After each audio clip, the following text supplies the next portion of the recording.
Bah, tidak bisa kalau nggak.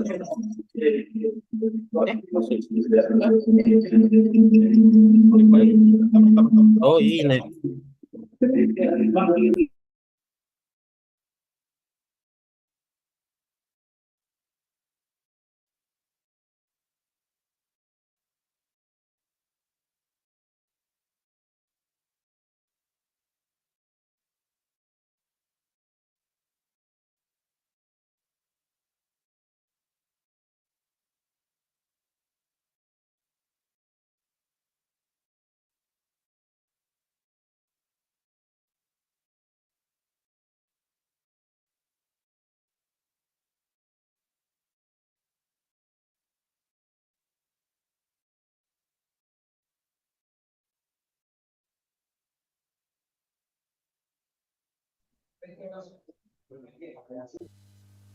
First-class facilities.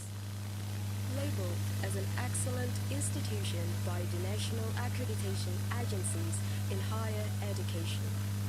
The Faculty of Engineering of Universitas Hasanuddin is an outstanding institution in the field of engineering.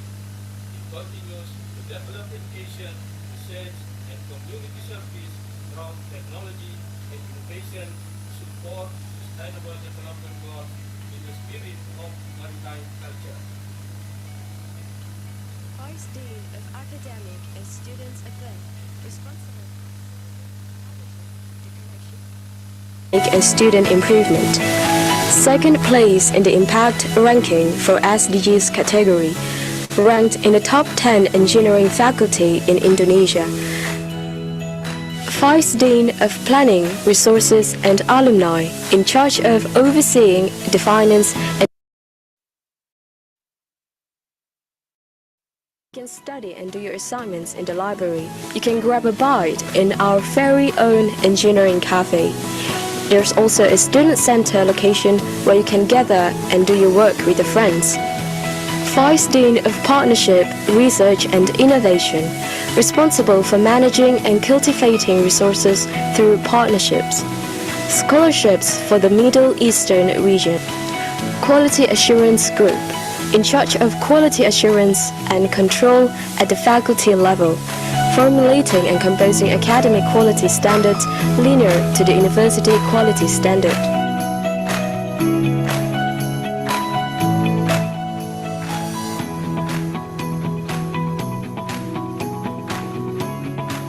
Civil Engineering, focus on the application of physical and scientific principles.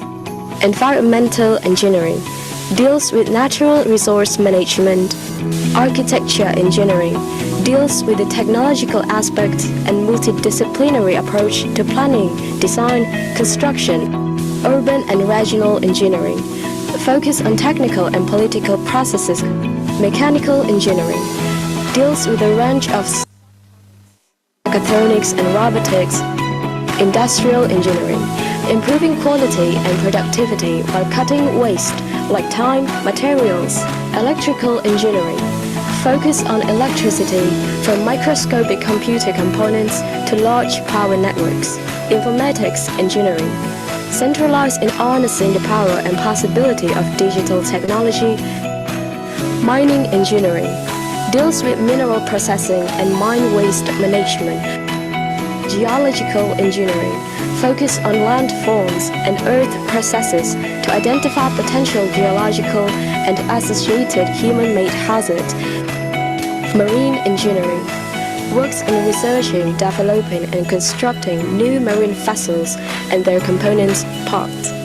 Ocean Engineering, studying engineering and natural science to improve ocean systems and optimize human-marine life interaction. Naval Architectural Engineering, deals with the technical competence to operate and maintain modern warships and naval systems. The Faculty of Engineering of Universitas Hasanuddin is ready to bring smart campus to life because the future is here.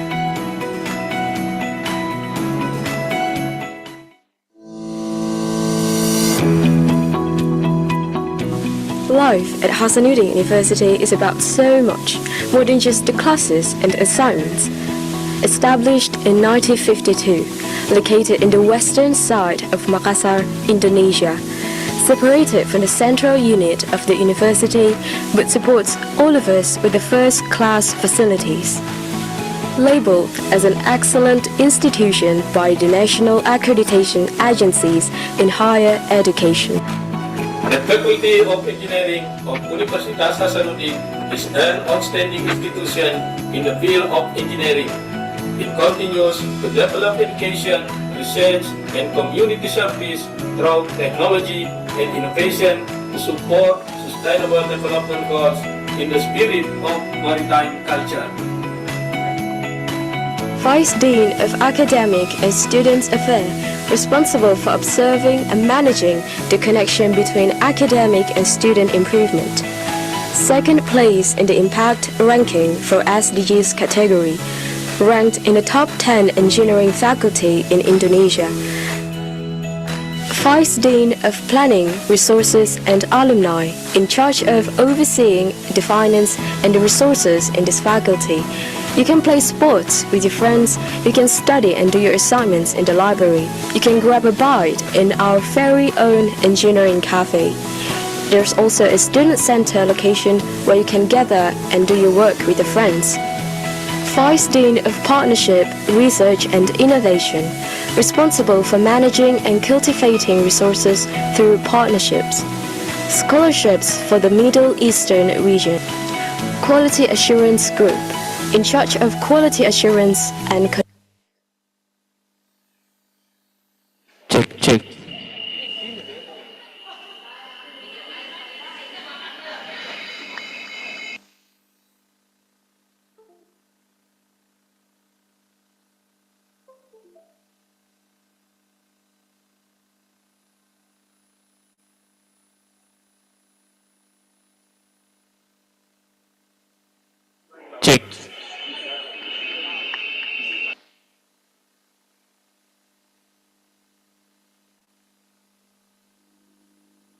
control at the faculty level, formulating and composing academic quality standards linear to the university quality standard.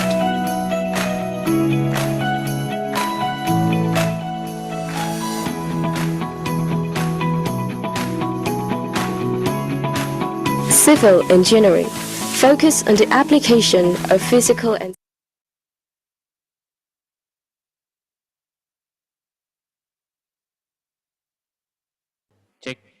Cek 1 2 cek 1 2 cek.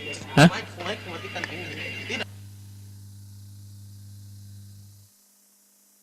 Cek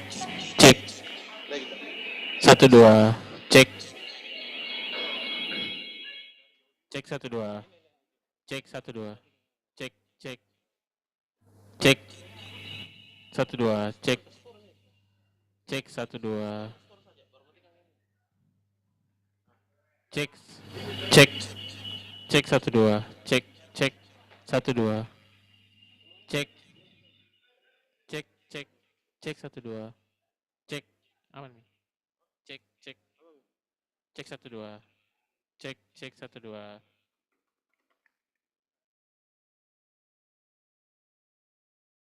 scientific principle. Environmental engineering deals with natural resource management. Architecture engineering deals with the technological aspects and multidisciplinary approach to planning, design, construction. Urban and regional engineering focus on technical and political processes.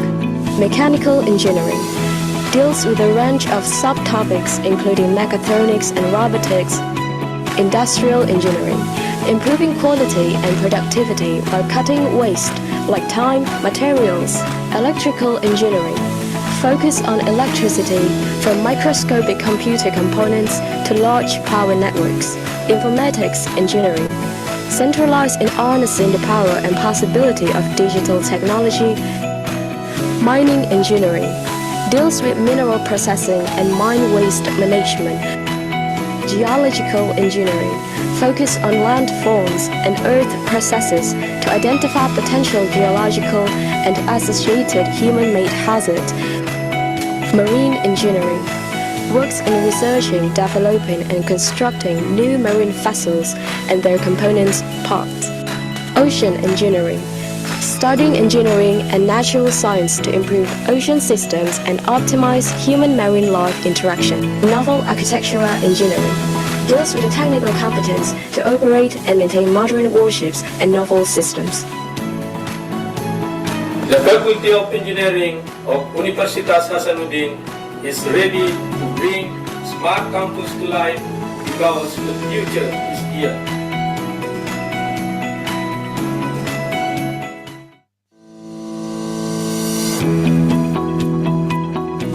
Life at Hasanuddin University is about so much more than just the classes and assignments.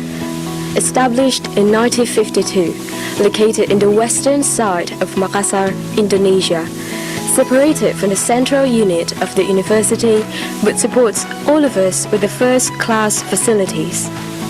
Labeled as an excellent institution by the national accreditation agencies in higher education. The Faculty of Engineering of Universitas Hasanuddin is an outstanding institution in the field of engineering. It continues to develop education, research, and community service through technology and innovation to support sustainable development goals in the spirit of maritime culture. Vice Dean of Academic and Student Affairs, responsible for observing and managing the connection between academic and student improvement. Second place in the impact ranking for SDGs category, ranked in the top 10 engineering faculty in Indonesia. Vice Dean of Planning, Resources and Alumni, in charge of overseeing the finance and the resources in this faculty. You can play sports with your friends, you can study and do your assignments in the library, you can grab a bite in our very own engineering cafe. There's also a student center location where you can gather and do your work with your friends. Vice Dean of Partnership, Research and Innovation, responsible for managing and cultivating resources through partnerships. Scholarships for the Middle Eastern region. Quality Assurance Group, in charge of quality assurance and control at the faculty level, formulating and composing academic quality standards linear to the university quality standard.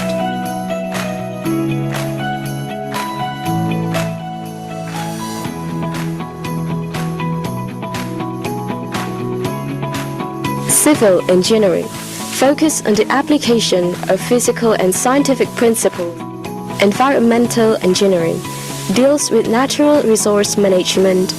Architecture engineering, deals with the technological aspect and multidisciplinary approach to planning, design, construction. Urban and regional engineering, focus on technical and political processes. Mechanical engineering, deals with a range of subtopics including mechatronics and robotics. Industrial engineering, improving quality and productivity while cutting waste like time, materials. Electrical engineering, focus on electricity from microscopic computer components to large power networks. Informatics engineering, centralized in harnessing the power and possibility of digital technology. Mining engineering, deals with mineral processing and mine waste management. Geological engineering, focus on landforms and earth processes to identify potential geological and associated human-made hazards. Marine engineering, works in researching, developing and constructing new marine vessels and their components parts. Ocean engineering, studying engineering and natural science to improve ocean systems and optimize human-marine life interaction. Naval architectural engineering, deals with the technical competence to operate and maintain modern warships and naval systems. The Faculty of Engineering of Universitas Hasanuddin is ready to bring smart campus to life because the future is here.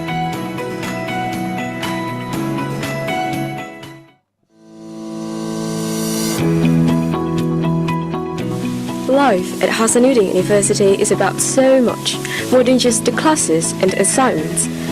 established in 1952, located in the western side of Makassar, Indonesia. Separated from the central unit of the university, but supports all of us with the first-class facilities. Labeled as an excellent institution by the national accreditation agencies in higher education. The Faculty of Engineering of Universitas Hasanuddin is an outstanding institution in the field of engineering. It continues to develop education, research, and community service through technology and innovation to support sustainable development goals in the spirit of maritime culture. Vice Dean of Academic and Students Affairs, responsible for observing and managing the connection between academic and student improvement. Second place in the impact ranking for SDGs category, ranked in the top 10 engineering faculty in Indonesia. Vice Dean of Planning, Resources and Alumni, in charge of overseeing the finance and the resources in this faculty. You can play sports with your friends, you can study and do your assignments in the library. You can grab a bite in our very own engineering cafe. There's also a student center location where you can gather and do your work with your friends. Vice Dean of Partnership, Research and Innovation, responsible for managing and cultivating resources through partnerships. Scholarships for the Middle Eastern region.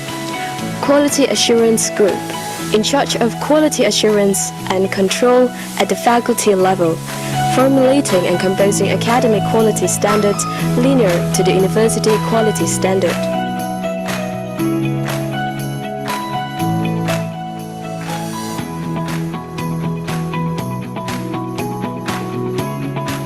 Civil Engineering, focus on the application of physical and scientific principles. Environmental Engineering, deals with natural resource management. Architecture Engineering, deals with the technological aspect and multidisciplinary approach to planning, design, construction. Urban and Regional Engineering, focus on technical and political processes. Mechanical Engineering, deals with a range of subtopics including mechatronics and robotics. Industrial Engineering, improving quality and productivity while cutting waste like time, materials. Electrical Engineering, focus on electricity from microscopic computer components to large power networks. Informatics Engineering, centralized in harnessing the power and possibility of digital technology. Mining Engineering, deals with mineral processing and mine waste management. Geological Engineering, focus on landforms and earth processes to identify potential geological and associated human-made hazards. Marine Engineering, works in researching, developing and constructing new marine vessels and their components parts. Ocean Engineering, studying engineering and natural science to improve ocean systems and optimize human-marine life interaction. Naval Architectural Engineering, deals with the technical competence to operate and maintain modern warships and naval systems. The Faculty of Engineering of Universitas Hasanuddin is ready to bring smart campus to life because the future is here.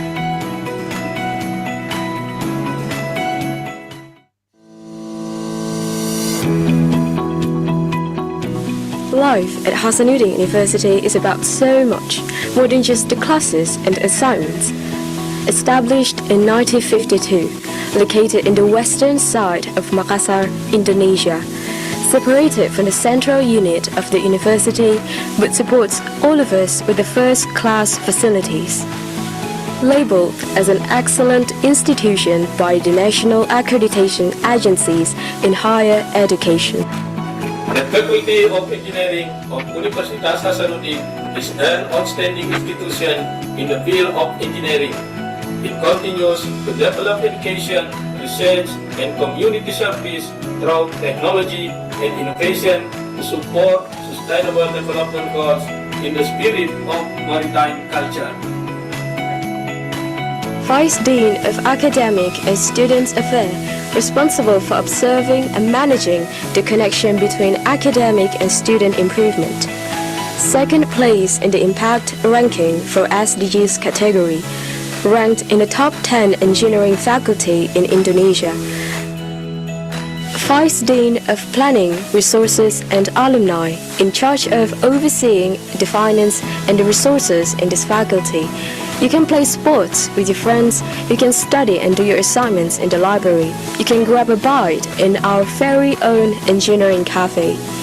There's also a student center location where you can gather and do your work with your friends. Vice Dean of Partnership, Research and Innovation, responsible for managing and cultivating resources through partnerships. Scholarships for the Middle Eastern region.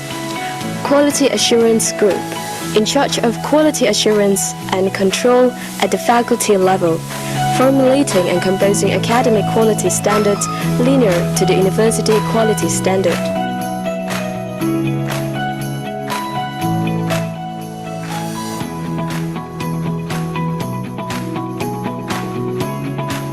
Civil Engineering, focus on the application of physical and scientific principles.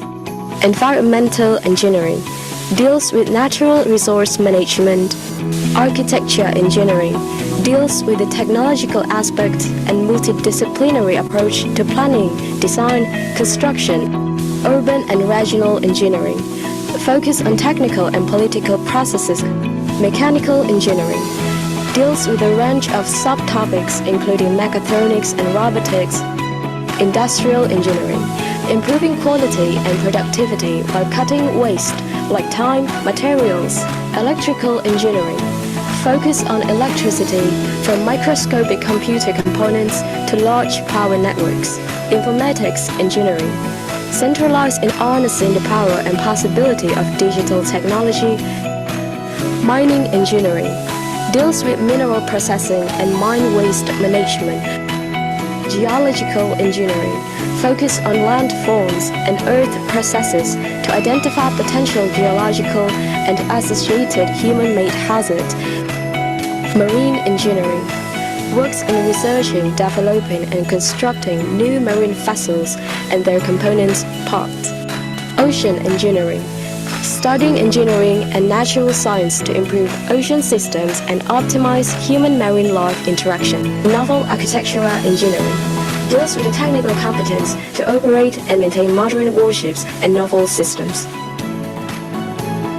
The Faculty of Engineering of Universitas Hasanuddin is ready to bring smart campus to life because the future is here.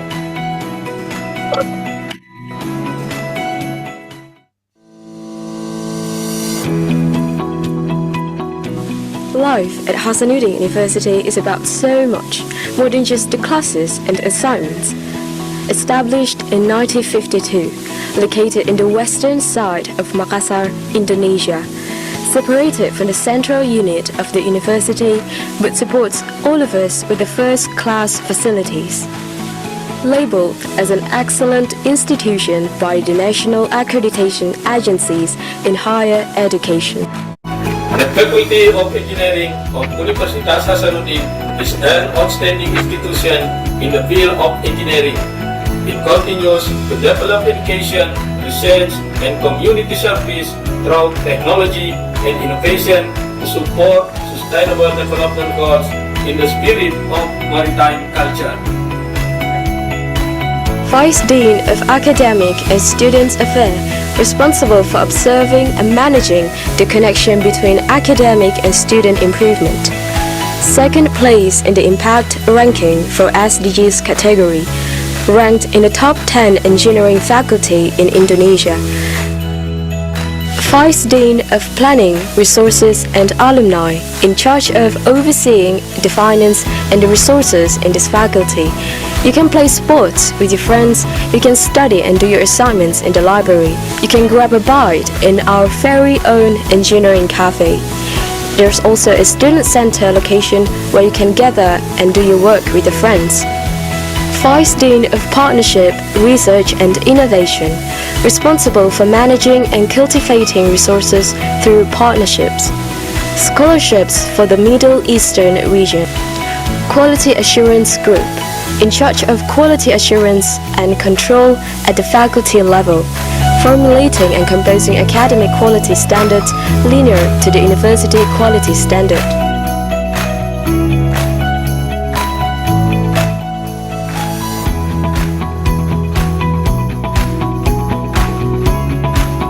Civil Engineering, focus on the application of physical and scientific principles. Environmental Engineering, deals with natural resource management. Architecture Engineering, deals with the technological aspect and multidisciplinary approach to planning, design, construction.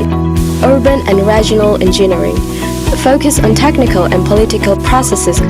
Mechanical Engineering, deals with a range of subtopics including mechatronics and robotics. Industrial Engineering, improving quality and productivity while cutting waste like time, materials. Electrical Engineering, focus on electricity from microscopic computer components to large power networks.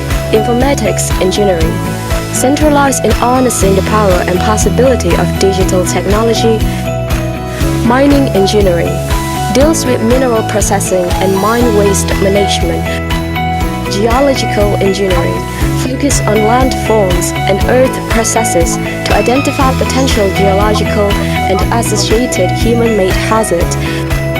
Marine Engineering, works in researching, developing and constructing new marine vessels and their component parts.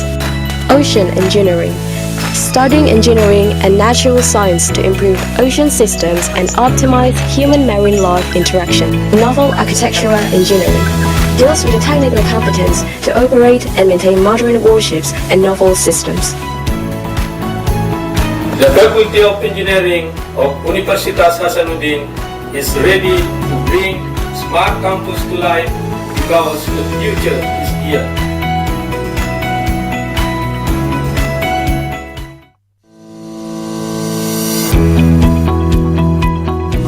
Life at Hasanuddin University is about so much more than just the classes and assignments.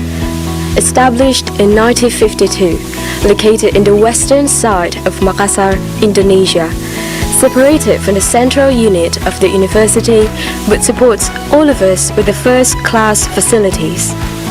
Labeled as an excellent institution by the national accreditation agencies in higher education. The Faculty of Engineering of Universitas Hasanuddin is an outstanding institution in the field of engineering. It continues to develop education, research, and community service through technology and innovation to support sustainable development goals in the spirit of maritime culture. Vice Dean of Academic and Student Affairs, responsible for observing and managing the connection between academic and student improvement. Second place in the impact ranking for SDGs category, ranked in the top 10 engineering faculty in Indonesia.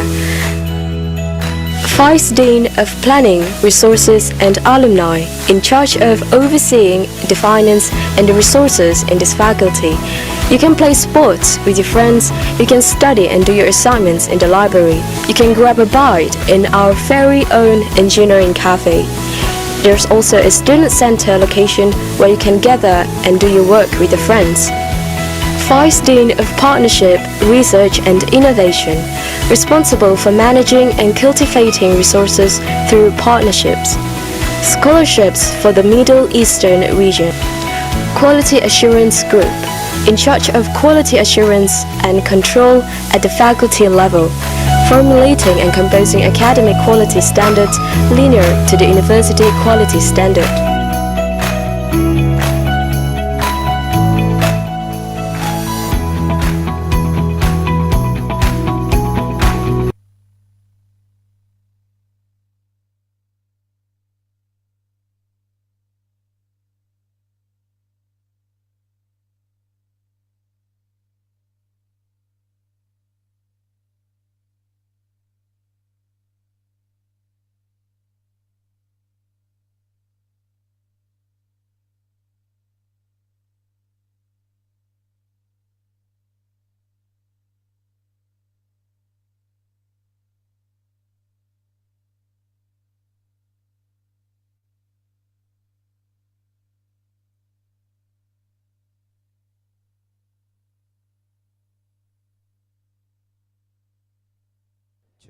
Cek 1 2.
Civil engineering focus on the application of physical and scientific principles. Environmental engineering deals with natural resource management. Architecture engineering deals with the technological aspect and multidisciplinary approach to planning, design, construction. Urban and regional engineering focus on technical and political processes. Mechanical engineering deals with a range of subtopics including mechatronics and robotics. Industrial engineering, improving quality and productivity while cutting waste like time, materials. Electrical engineering, focus on electricity from microscopic computer components to large power networks. Informatics engineering, centralized in harnessing the power and possibility of digital technology. Mining engineering deals with mineral processing and mine waste management. Geological engineering focus on landforms and earth processes to identify potential geological and associated human-made hazards. Marine engineering works on researching, developing and constructing new marine vessels and their components parts. Ocean engineering, studying engineering and natural science to improve ocean systems and optimize human-marine life interaction. Naval architectural engineering deals with the technical competence to operate and maintain modern warships and naval systems. The Faculty of Engineering of Universitas Hasanuddin is ready to bring smart campus to life because the future is here.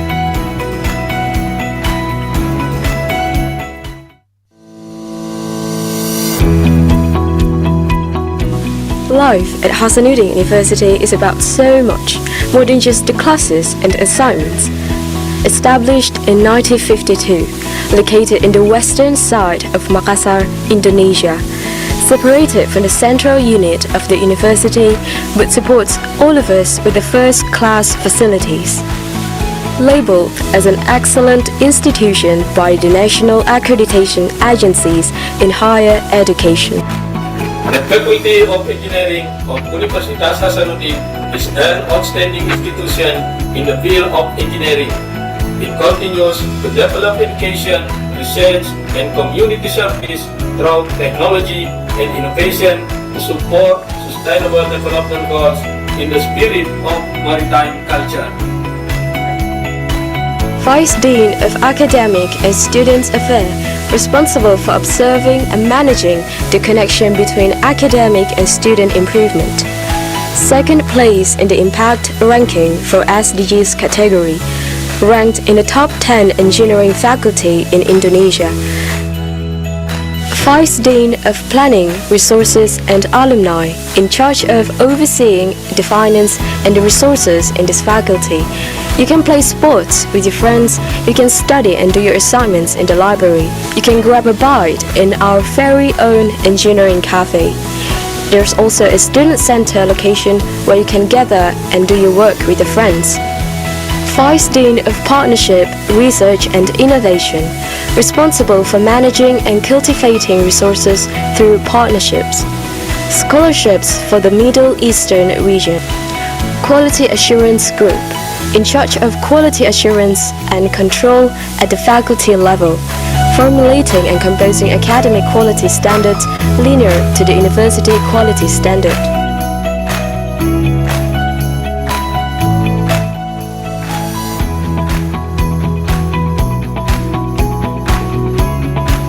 Civil Engineering, focus on the application of physical and scientific principles. Environmental Engineering, deals with natural resource management. Architecture Engineering, deals with the technological aspect and multidisciplinary approach to planning, design, construction. Urban and Regional Engineering, focus on technical and political processes. Mechanical Engineering, deals with a range of subtopics including mechatronics and robotics. Industrial Engineering, improving quality and productivity while cutting waste like time, materials. Electrical Engineering, focus on electricity from microscopic computer components to large power networks. Informatics Engineering, centralized in harnessing the power and possibility of digital technology. Mining Engineering, deals with mineral processing and mine waste management. Geological Engineering, focus on landforms and earth processes to identify potential geological and associated human-made hazards. Marine Engineering, works in researching, developing and constructing new marine vessels and their components parts. Ocean Engineering, studying engineering and natural science to improve ocean systems and optimize human-marine life interaction. Naval Architectural Engineering, deals with the technical competence to operate and maintain modern warships and naval systems. The Faculty of Engineering of Universitas Hasanuddin is ready to bring smart campus to life because the future is here.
Ladies and gentlemen, may I kindly request your honorable attention.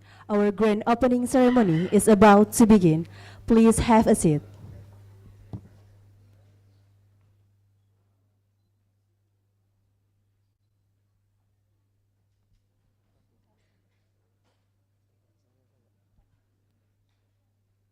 Rektor Universitas Hasanuddin, Dean of Faculty Engineering, Universitas Hasanuddin, Profesor Dr. Engineer Insinyur Muhammad Isran Ramli, STMT IPM ASEAN Engineer.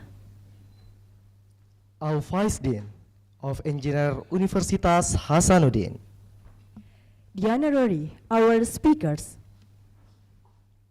Associate Professor Yasutaka Sagawa from Kyushu University, Japan, Dr. Nguyen Mandung from Vietnam National University, Vietnam, Associate Professor Dr. Abang Mansur Shah Surya Nugraha from Nanyang Technological University, Singapore, Dr. Engineer Ahmad Yasir Baeda from Universitas Hasanuddin, Indonesia, Associate Professor Insinyur Dr. Sabudin bin Mat from University Teknologi Malaysia, all presenter of ICRS 2025. and all attendants who are present today. Assalamualaikum warahmatullahi wabarakatuh. Excellencies, distinguished delegate, ladies and gentlemen, Good morning and welcome to the Third International Conference on Research in Engineering and Science Technology in Faculty of Engineering Universitas Hasanuddin in Indonesia. My name is Arsa Aldani Saptarina and my partner is, Ahmad Kamil Talib, and it's our absolute pleasure to serve as your master ceremony. the Third International Conference on Research in Engineering and Science Technology 2025, or ICS 2025, with the theme Smart Engineering Innovations for Mitigating Disruption Toward Global Sustainability embodies the essence of this extraordinary event and also in an invaluable opportunity researchers to present and publish the research results. The authors participating in the conference would have a chance to publish their manuscript in an international journal or in a proceeding index by Scopus. This international conference is expected to contribute to the advancement of smart engineering innovations that foster creative solutions and sustainable strategies in mitigating disruption, thereby supporting global sustainability. This event also be hosted by persons from 5 different countries, including Japan, Vietnam, Singapore, Malaysia, and Indonesia. First of all, we would like to invite everyone to attendance to honor our nation by singing the national anthem, Indonesia Raya. Please stand up.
have a seat.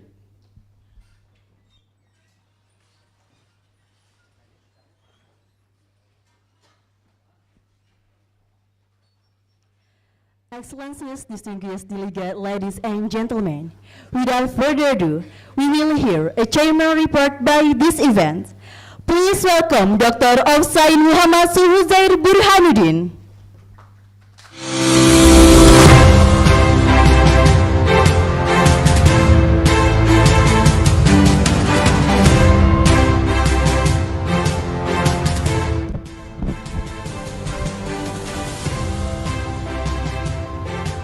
Cek. Assalamualaikum warahmatullahi wabarakatuh.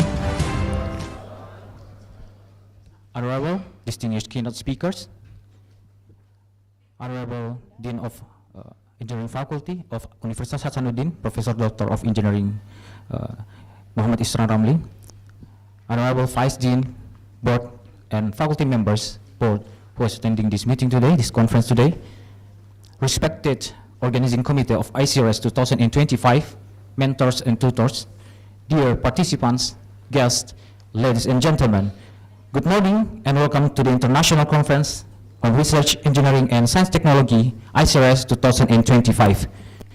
This ICRS is proudly organized by Engineering Faculty of Hasanuddin University. Following the success of last year, hybrid format, this year conference once again offers a blended platform accommodate both on-site and virtual participants. While 90% of the session will be held in person, 10% will be conducted online, ensuring inclusivity and accessibility for all.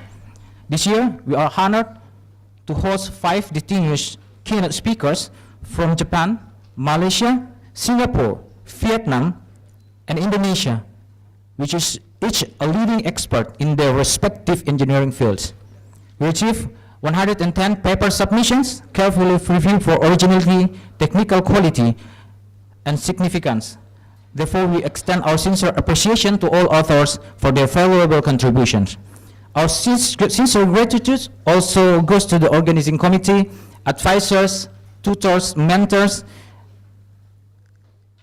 and all of the persons for their efforts in paper review, session coordination, logistical support, who have been instrumental in making this event possible. We'd like to thank you very much to the university leadership, including the Rector of Universitas Hasanuddin, the Dean and Vice Dean of Engineering Faculty of Universitas Hasanuddin for their continued support. Special thanks as well to the speakers, moderators, organizing committees, presenters and participants for your engagement and contributions. We hope to find in ICRS in 2025 to be an inspiring platform for knowledge exchange, meaningful discussions, and professional connections. May this event foster innovation, collaboration across all academic community. Enjoy the conference, and thank you for being part of ICRS 2025. I am Muhammad Suhuzair Burhanuddin, your chairman of ICRS of 2025. Thank you very much. Assalamualaikum warahmatullahi wabarakatuh.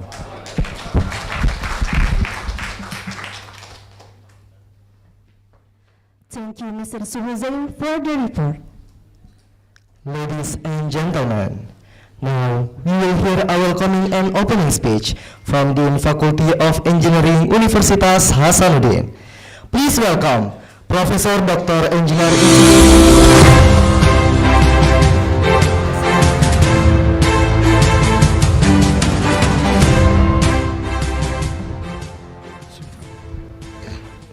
Assalamualaikum warahmatullahi wabarakatuh.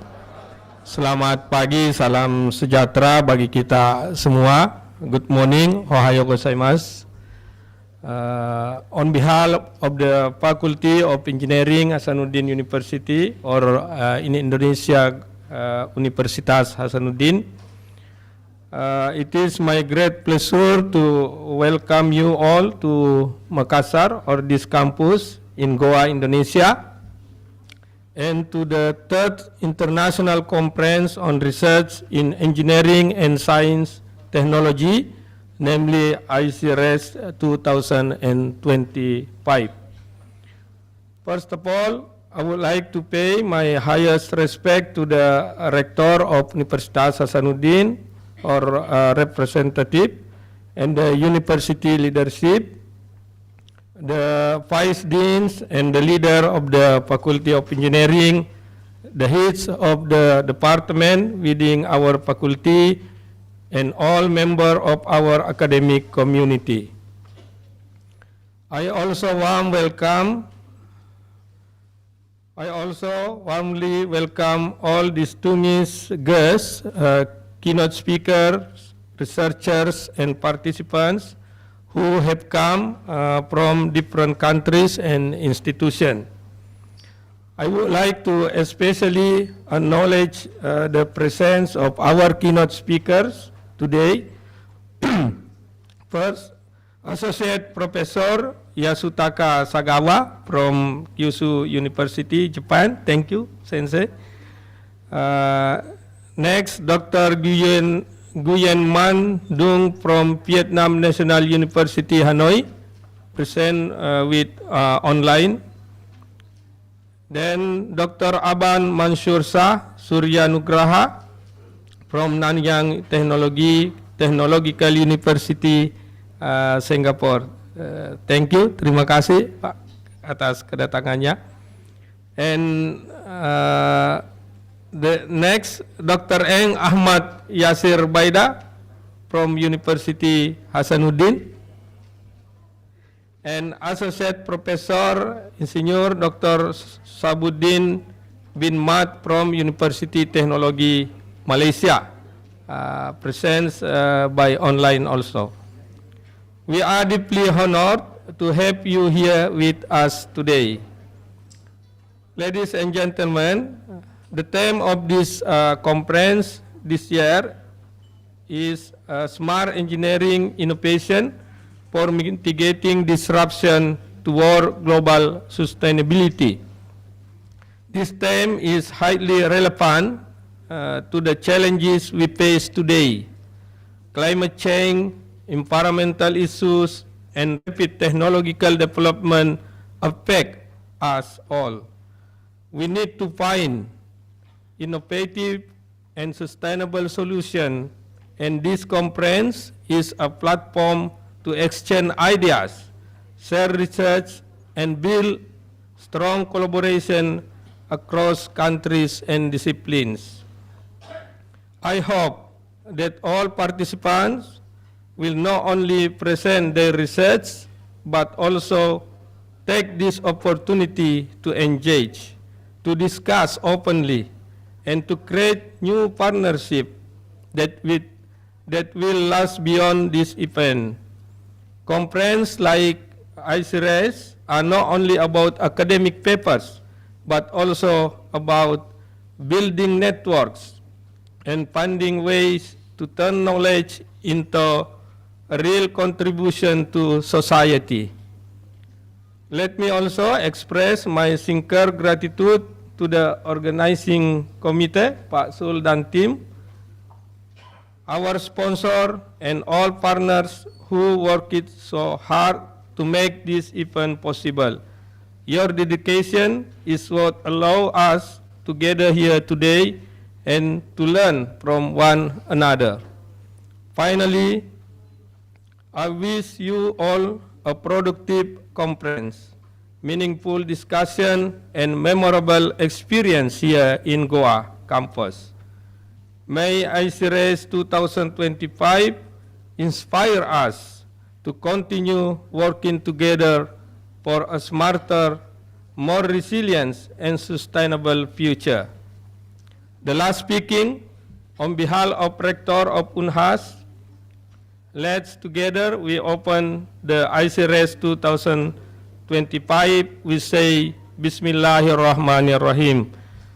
Thank you very much. Assalamualaikum warahmatullahi wabarakatuh.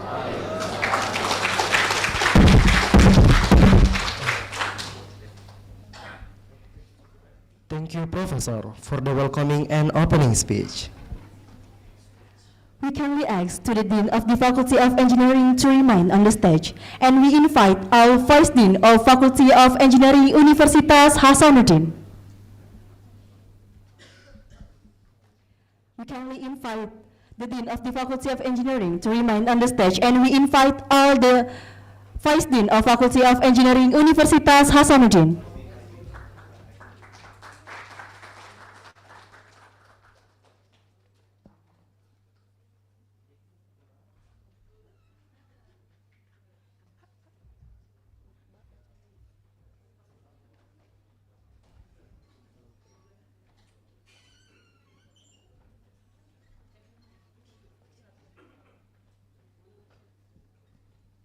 And now, we will see the opening symbolization, ICRS 2025.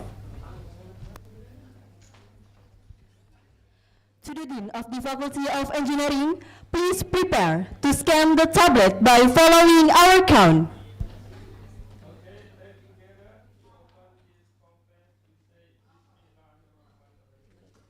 Tiga, dua, satu.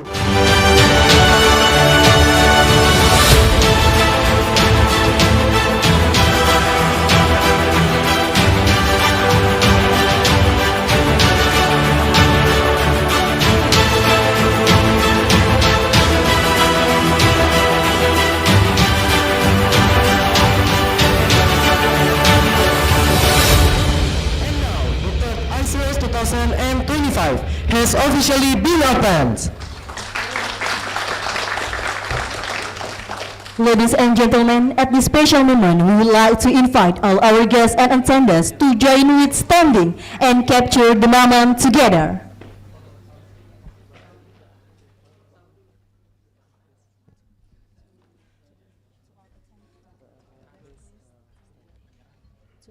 To all guests and participants, please stand up.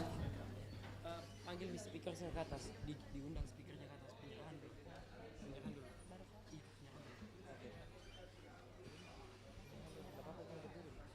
Next, we will do an appreciation session by the chairman of the ICRS 2025. We kindly invite to the stage our speaker, Associate Professor Dr. Abang Mansyursa Surya Nugraha, Dr. Engineer Ahmad Yasir Baida.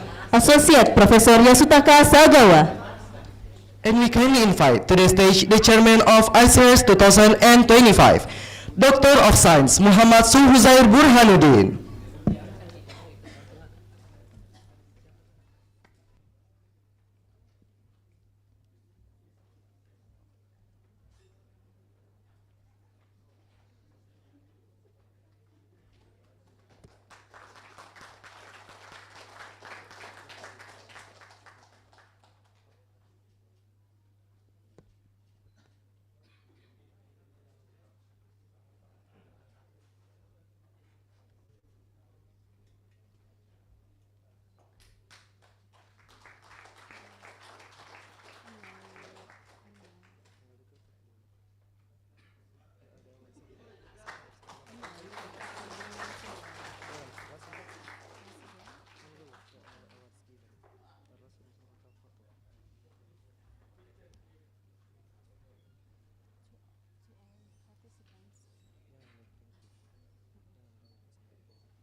Once again, to our guests and attendants to join with standing and capture the moment together, please stand up.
Ladies and gentlemen, we are going to the next session.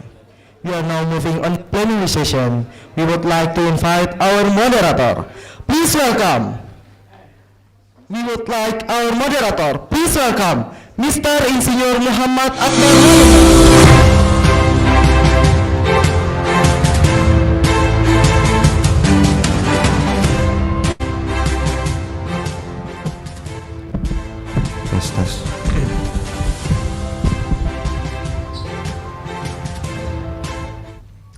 Okay. Good morning, ladies and gentlemen, distinguished guests, esteemed invited speakers, presenters, authors, and students. It is truly an honor for me to serve as the moderator for this plenary session at the Third International Conference on Research in Engineering and Science Technology, which is held here at the Faculty of Engineering. Firstly, I would like to begin by expressing my sincere gratitude to the organizing committee for entrusting me with this important role. Secondly, I would like to also welcome everyone, those who are attending here on site at the Faculty of Engineering, and those who are joining us online via Zoom. This year marks the third iteration of this conference with the theme Smart Engineering Innovation for Mitigating Disruption Toward Global Sustainability. Today, we live in a time of fast changes, climate challenges, and many unexpected disruptions. So smart and adaptive engineering has become more important than ever. This year's theme also reminds us that our innovation should not only be advanced, but also sustainable, inclusive, and resilient, so they can truly help future generations. So I hope that this spirit can be echoed throughout the whole conference convening.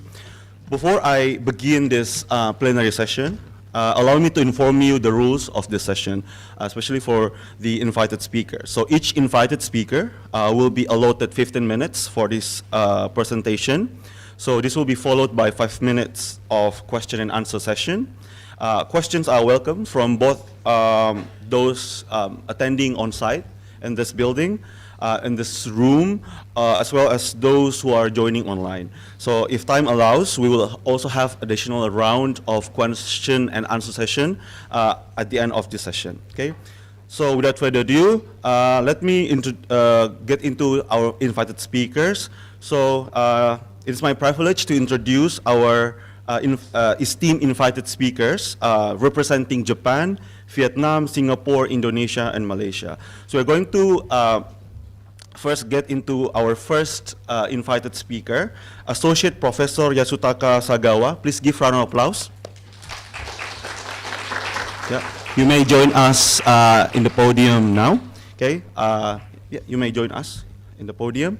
So before we allow Associate Professor Yasutaka Sagawa to deliver his presentation, I would like to give you a brief introduction about our speaker. So Associate Professor Yasutaka Sagawa is from Kyushu University, yeah? Specializes in concrete durability and sustainable construction materials.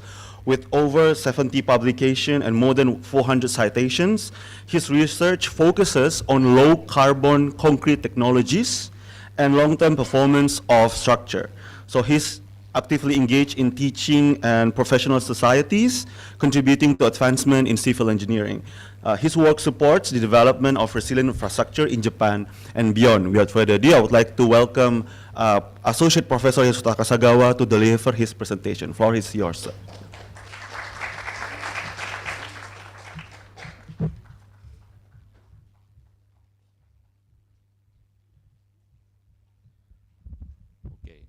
Good morning, everyone. Selamat pagi. In Japanese, Ohayo gozaimasu. Thank you very much. So thank you for the very nice introduction for me. So I'm glad to be here and to be invited at this big conference, IC Rest 2025. So I'm happy to visit again the Goa campus of UNHAS. So I have visited UNHAS, this campus several times. So the last time is 2017, so 8 years ago. So during the COVID-19 pandemic, I couldn't come here. So but today I can come here. Thank you very much. So, okay, so I want to start my presentation. Can I? Okay. Okay, so today's presentation title is a concrete and sustainability. So it is like a very big topic, and but a big issue for the concrete engineering. Okay, let's start. Okay, how can I say? Please, next slide. Okay.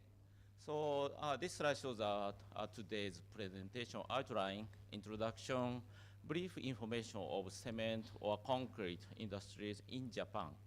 So, and I will present for you my research, some of my research activities and other groups' researches. And finally, I want to conclude today's presentation. Next, please. Next. Okay. So this is a picture of that my first experience to visit Makassar. So in the Miche conference 2010. So move to the next. So this is me. Thank you. So this is a Miche conference relating civil engineering. So it was a very first time. And last time I visited Makassar is, as I said, 2017. Okay. So it was international symposium related to concrete technology. So some professors or the Japanese engineer introduced some guidelines about the concrete engineering. Okay, next. So I want to introduce Kyushu University. So, but the time of today's presentation is limited. So the Kyushu University is a national university in Japan located in Fukuoka. Fukuoka is one of the big cities in the Kyushu, western part of Japan. So there are about over the 2,600 students from foreign countries. Next. Okay, so I show you the current situation about the international students in our university. So there are so many students from Indonesia. So the top three in ranking. So now currently 100 students are studying in the Kyushu University as a master course student and a doctoral course student. So the second figure shows the number of the students. Please go back.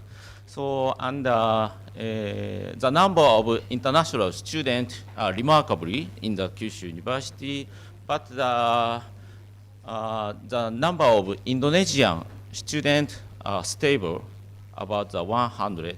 So we welcome excellent students from Indonesia. Okay. Okay. So this slide shows my research interest.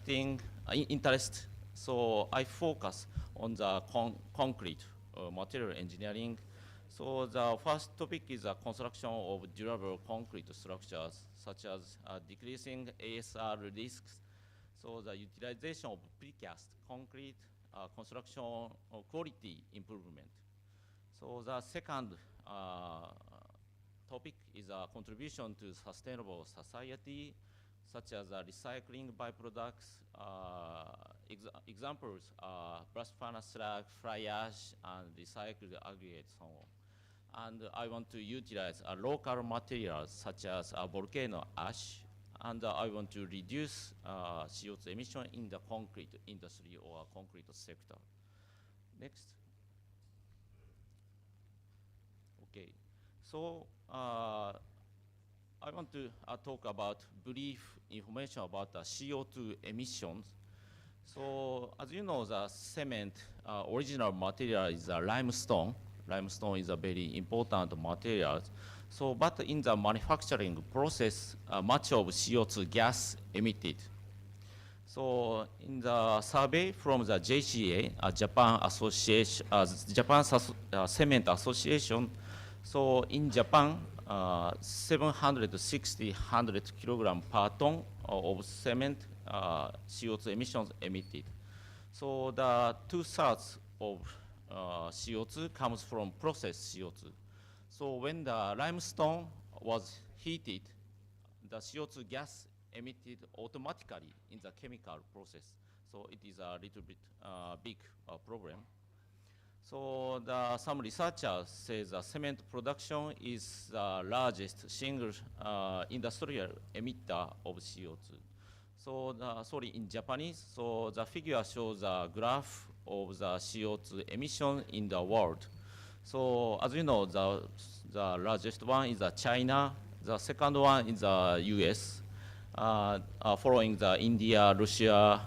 The fifth ranking is Japan, and Indonesia is 7th.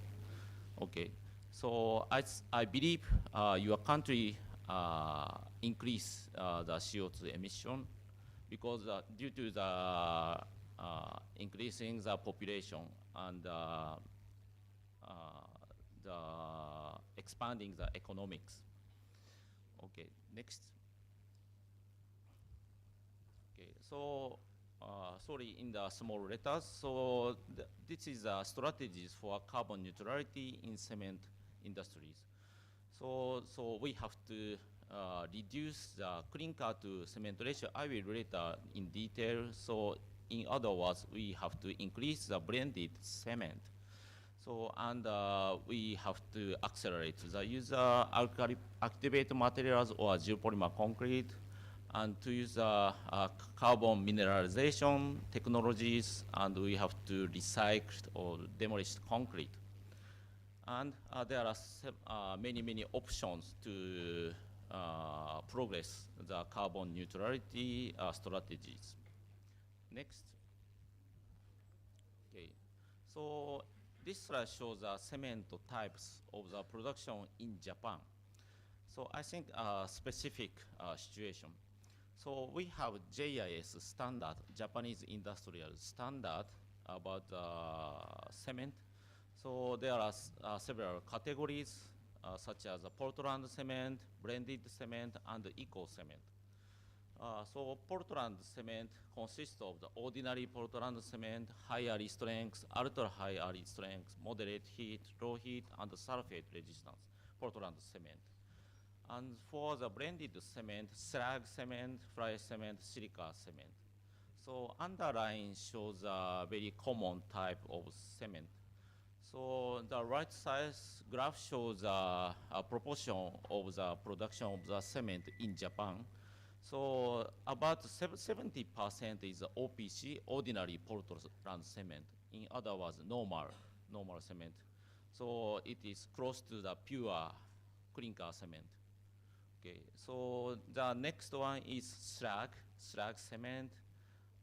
Okay, so and other cement is high RE strength, moderate heat, low heat, and others. So you can find fly ash cement is not common, but we have a standard, but it is not common, special cement. So the clinker to cement ratio. So clinker is a very essential materials for the cement. So the replacement ratio of the clinker to cement ratio is about 0.85. But in Indonesia, you will have the lower value because you have the composite cement, including fly ash or silica and so on. So, but in current situation, Japan cement industry has about 0.85 clinker to cement ratio. But the cement industry have a target into the 0.825 in 2030 and 0.80 in 2050. Next, please. Okay, so what I want to say, we have to reduce the clinker to ratio. So this is figure of the clinker to ratio. So the lateral axis is a clinker to ratio. So 100% is a very, very pure clinker cement. So in JIS standard, up to 5% other material utilization is approved. So, but it is very close to the 100%. Of course, we have the standard for the slag, Portland blast furnace slag cement and fly ash cement. So, but it is not common for the actual concrete structures. We have to accelerate the utilization of the slag or fly ash cement. So in several years ago, 7 or 8 years ago, JC means Japan Society of Civil Engineers, established the guideline for the concrete with slag, GGBFS, ground granulated blast furnace slag, and high volume of the mineral admixtures concrete. But it does not include the geopolymer concrete and alkali activated concrete. So anyway, we have to reduce the clinker to cement ratio. Okay, next. Okay, so from now on, I want to introduce some my research activities. So this is the application of ground granulated blast furnace slag type 6000 for bridge superstructures. So 6,000 means the surface area of the particle, 6,000 square centimeter per gram. So in Japan, renewal project continues in the many area. So this is a big project. So the sum of concrete with slag concrete is introduced. So, but the quality is issue. So because slag is very sensitive material, so in some project precast concrete has been introduced. So but in the construction site, we have to connect the precast concrete and on-site concrete, in situ concrete. So the curing procedure is different. So the question is how to ensure the quality of the concrete. So and we have proposed how to predict the chloride resistance of the slag concrete. Next. Next one is about the geopolymer concrete. So in the concrete, researchers, you have known the geopolymer concrete and alkali activated concrete. So this is a non-cement concrete without cement.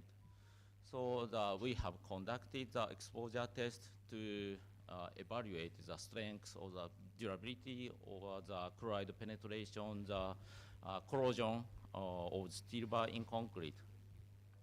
Next. Next. Okay, so this is very recent research. So we continue the evaluation of the chloride transport in alkali activated concrete, especially for the volcano ash and slag based alkali activated materials. So the Professor Castell in Sydney of Technology, Sydney, established the how can I say, the testing method. So we have the collaboration with Professor Castell in the Sydney. So I'm testing now for the volcano ash and slag AAM concrete to predict the chloride transport. Okay, next. Okay, Okay, so I will introduce. So this is not my research topic, but it is very new technology in Japan. So the name is CO2 SUICOM. SUICOM is the abbreviation of some keyword, but in Japanese language, SUICOM means absorption. Absorption. So CO2 embedded concrete technology. Okay, so this is established by the construction company Kajima Construction Company. So they use not only blast furnace slag and fly ash, but also the special material, special additive, including gamma phase C2S. Next, please. So by using this technology, we can achieve the negative CO2 emission concrete. So because the gamma phase C2S reacts in the concrete with CO2 gas. Next. So this is a situation to make the concrete very carbon negative concrete. So they reached negative 18 kilogram per cubic meter for one cubic meter concrete. Next. Okay, so supported by the Japanese government or industrial sector, so this system is called as KUCO, C-U-C-O, KUCO, carbon utilized concrete. So please access to the website. So, and I want to talk the pioneer, Dr. Torochigai. So he graduated my university and my laboratory. Okay, thank you. Next. Okay, so I want to conclude. Please move to the last slide. Next. Who is the operator? I want to skip, so let's move to the final. Next. Okay, thank you very much. So I want to conclude. So my presentation time is very limited. So we have to reduce the CO2 emissions in concrete, especially in the cement manufacturing process. It is a very important issue. So, but we have, especially in your country, you will increase the manufacture of the cement. So, and the demand is essential. So, but in the global aspect, we have to reduce clinker to cement ratio and utilization of byproducts and local materials. This is a very practical, very easy to solve the question. So, and of course, other low carbon concrete such as alkali activated materials and geopolymer concrete are expected to use. And we have to collaborate with owners. So, to realize low carbon concrete, collaboration and communication with owners should be strengthened. And finally, we have to establish the performance-based design. Should be developed. Okay, that's all for my presentation. Thank you for kind listening. Thank you very much. Right, thank you very much, Associate Professor Sagawa. So we are now proceeding to the question and answer session. So we'd like to entertain probably 2 questions from the audience. Is there anyone who would like to address any question to Associate Professor Sagawa? Please raise your hand, and the committee will hand you the mic over to you. Anyone from the audience? Yes? Committee, can you help us to hand the mic over to that student or participant?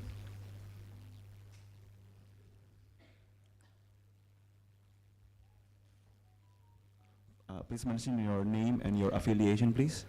Okay, thank you for the opportunity to ask. My name is Zaki Arif. And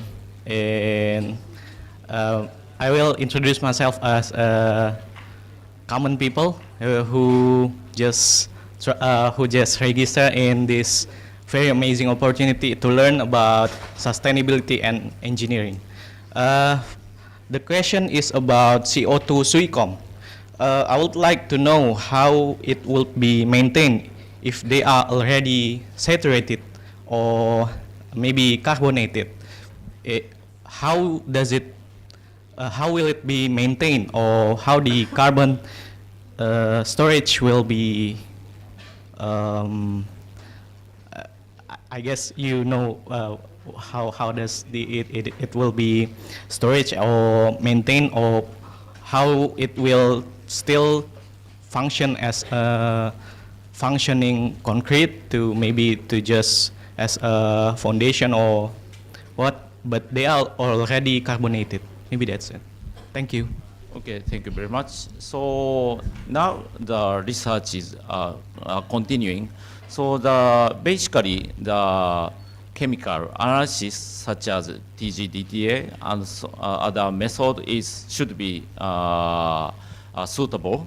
Also, but in the factory level, it is difficult to analyze simultaneously.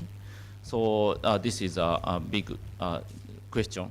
So I think the company is now establishing how to evaluate the CO2 gas, CO2 concentration in the concrete. Okay, thank you very much. Yeah, I think, is that all clear? Yeah, okay. So thank you very much for the question, because it is the time for us to proceed to the second invited speaker. So I would like to just wrap up this presentation from Associate Prof. Sagawa. So before we end, please give a round of applause to Associate Professor Sagawa for his presentation. Thank you very much. Yeah, you may have take a seat. Okay, so we are proceeding to the second invited speaker. So our second invited speaker is Dr. Nguyen Man Dang from Vietnam. So Dr. Nguyen will present his presentation via Zoom. But before that, I would like to give you a brief introduction about our speaker. So Dr. Nguyen leads a research team on wastewater treatment at the Central Institute for Natural Resources and Environmental Studies, Vietnam National University, Hanoi. His research emphasizes nanomaterial-based advanced oxidation processes for degrading organic pollutants in Vietnam. He has authored several publications addressing antibiotic treatment and hydrogen production. In addition, he works on carbon dioxide capture and resource recovery technologies from lithium-ion batteries. Without further ado, I would like to welcome Dr. Nguyen Man Dong to present his presentation.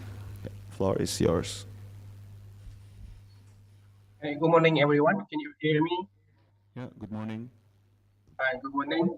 I am sorry that the typhoon that crossed in Vietnam, so it have affect my city. So today I need to work at home.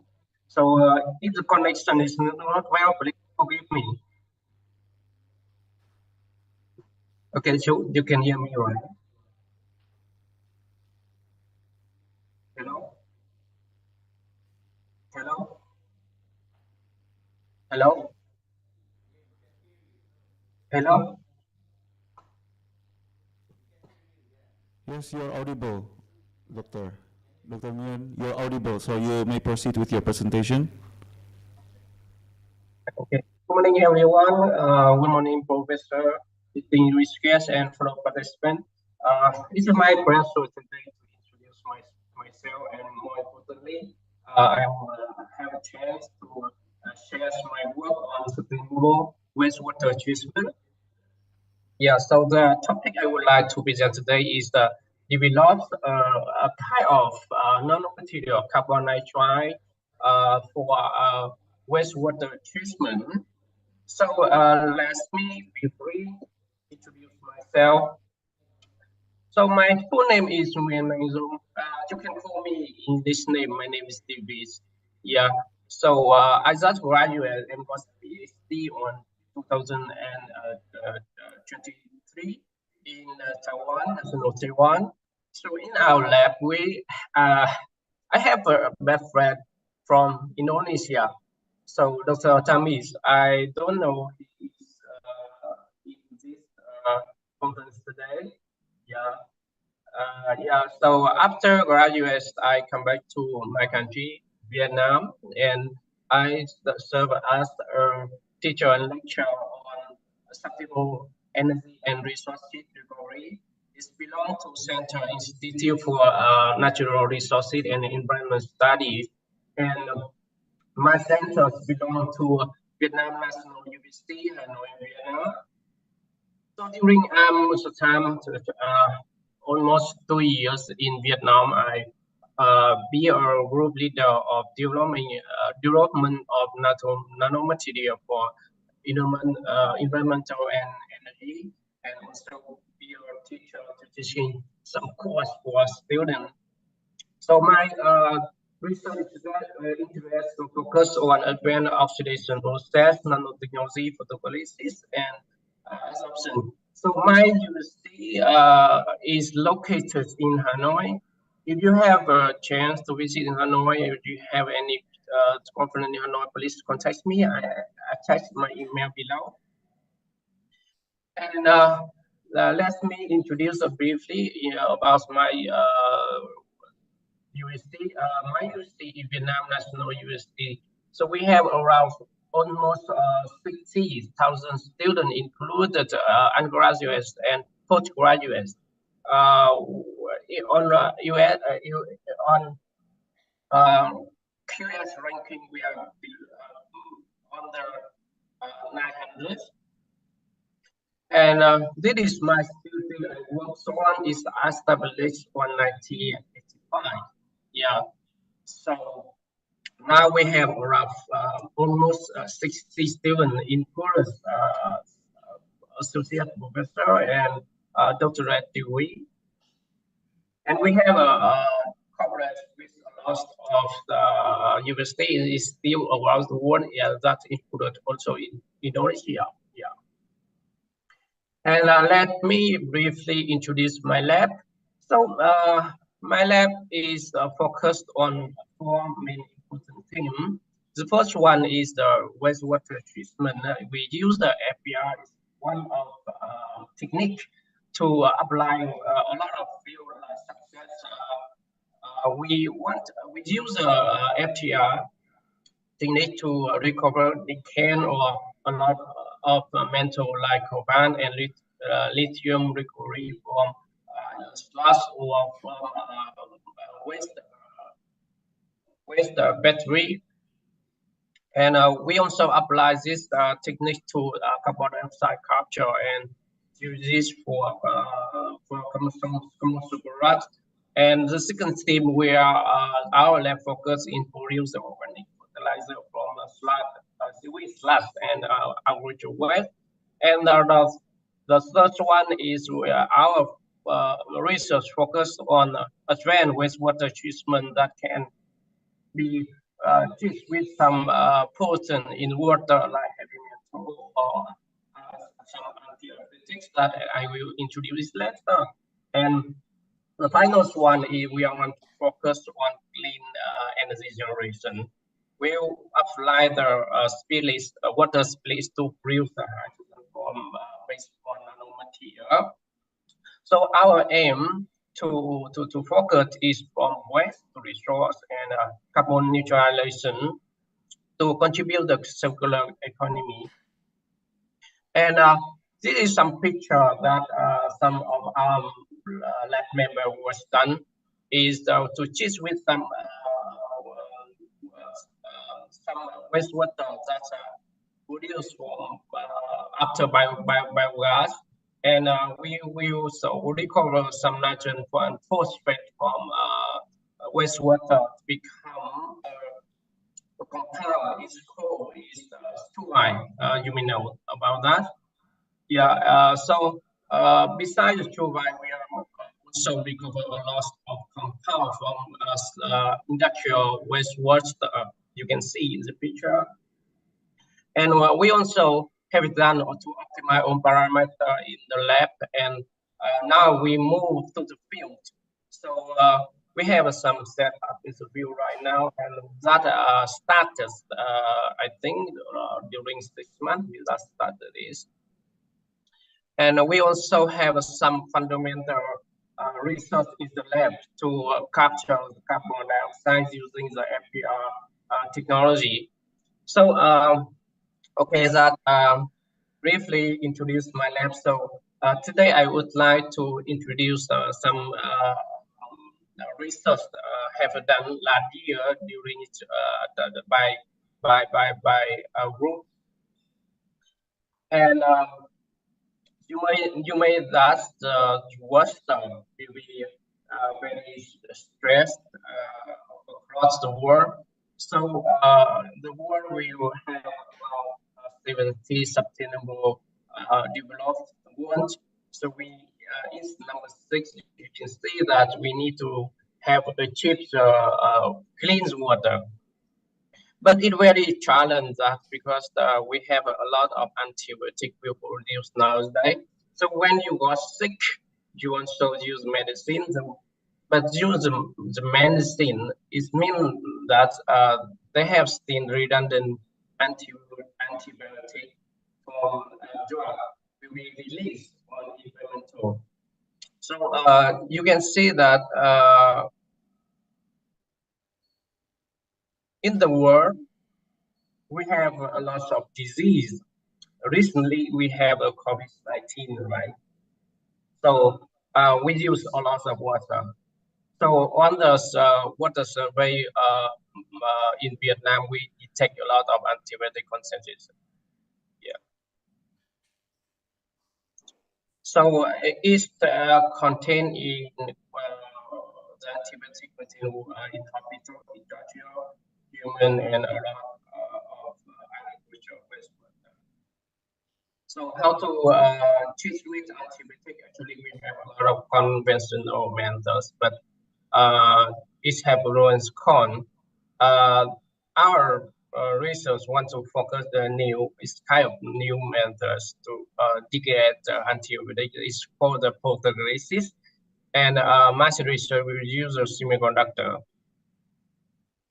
So as you see in the slide, so you mean that the pen will synthesize stuff by using the light and components and water, right? So we learn from photoglysis, we learn from nature to use the principle of this to apply to our technique. So a plant will use the chlorophyll to synthesize, but in our methods we use the catalyst to break down the organic compound to carbon dioxide under visual light. So what kind of photoglysis we use? So as you see in the picture in the right-hand side underneath, we have a lot of semiconductor. Yeah, it have pros and cons. But in our research, we want to use some kind of semiconductor that conduces the visible light, because in the solar wavelength, the visual wavelength will be account for 46%. It's more than visible. Yeah, it's more than UV. Sorry. So the catalyst I used for my research is the carbon dioxide. Yeah. So the carbon dioxide have attention a lot of research during 20 years. So it's very simple. The synthesis we just use some compound that have a rich nitrogen carbon and calcinate in high temperature as we produce the material. So even we have a lot of research on carbon dioxide during 20 years, but they have still have a draw, like small surface area and sufficient visible absorption, fast recombination, low charge recombination, and moderate oxidation ability. So we have some strategy to improve the material, the carbon dioxide, So as you see that we have a lot of options to improve the carbonite trilight fertilization, the morphologies, stunning or hybridization, oxidation, or catalysis. So in my method, I that introduced one of my recent research, which use two strategies. One is doping with boron, and such one we use the one dimensional structure to modify our material. So the method is shown in the picture. We mixed all the material together. Is include the cyanuric acid, melamine, boric acid, because like I mentioned with previous slide, we use the one dimensional with the doping, right? So the doping, the doping we use in the Dr. Nguyen, you have 1 minute left. Yeah, you have 1 minute left here. Okay, thank you, thank you. So after synthesized material, we apply it to application. So photocalysis is mean light, right? So we use light for active material to remove antibiotic compound. So during because the time limited, so we just show you some result. So after we modify the material, so we have some very good result to remove some antibiotic. Yeah. So we choose here is the antibiotic that we choose is the sulfamethoxazole. After 30 minutes, our system can remove 99% of sulfamethoxazole. Yeah. Okay. Thank you for everyone. Thank you, Professor. Thank you, participants, to listen to my presentation. We are. Yeah. I am very happy today to discuss my presentation, my work. And if you have any questions, cooperation, I'm ready. All right, thank you very much, Dr. Nguyen, for your presentation. Now we are going to proceed with the question and answer session. Is there anyone from the audience, those joining us offline? Is there anyone would like to address any question to Dr. Nguyen? Anyone? Okay, no one? So, Dr. Nguyen, I have a question regarding your presentation. So, as someone who doesn't have any prior knowledge regarding your topics, I'm quite interested with your explanation regarding photocatalytic performance. Can you tell us a little bit more about what does photocatalytic performance means and why does it matter in terms of the sustainability or energy conservation or environment? Can you tell us a little bit more about that? It means that I will be explain the principle of photocatalysis and how it will efficiently to. Why does it matter? Yeah, in terms of the sustainability. Yes, because like I raised the stage of antibiotics, so nowadays we use a lot of drug in hospital, right? So even we use the drug for animal. Yeah, so so antibiotics will not be retained in our body. We discharge the wastewater. So in the wastewater, in the survey wastewater nowadays, we have detect some concentration in the wastewater. Even in the world, I don't know in Indonesia or in other countries, they don't have a standard for antibiotics. But in the European countries, they already have a standard, the limited standard for antibiotic. So this is very important to remove the antibiotics. So we use photocatalysis to decompose, to break down the organic compound because it's contained in the water. So if people will be like drink and it comfortable out the body, it means that we have some antibody going into our body. So the virus, the drug will be enough efficiency for treat our when we are got sick. So we need to remove it. So photoglyphs will be kind of technique to break down our redundant antibiotic. For some conventional technique like adsorption or something like that, antibiotics are absorbed in the material. It's thin in the material, but in photoglyphs it will be break down. It means that we have a structure of antibiotic structure, right? So photoglyphs and catalysts will be active and break down the big molecular. And my idea, all the protein will be converted carbon dioxide water. It means that it will be completely released on the antibiotic carbon dioxide water. Yeah. Right, yeah.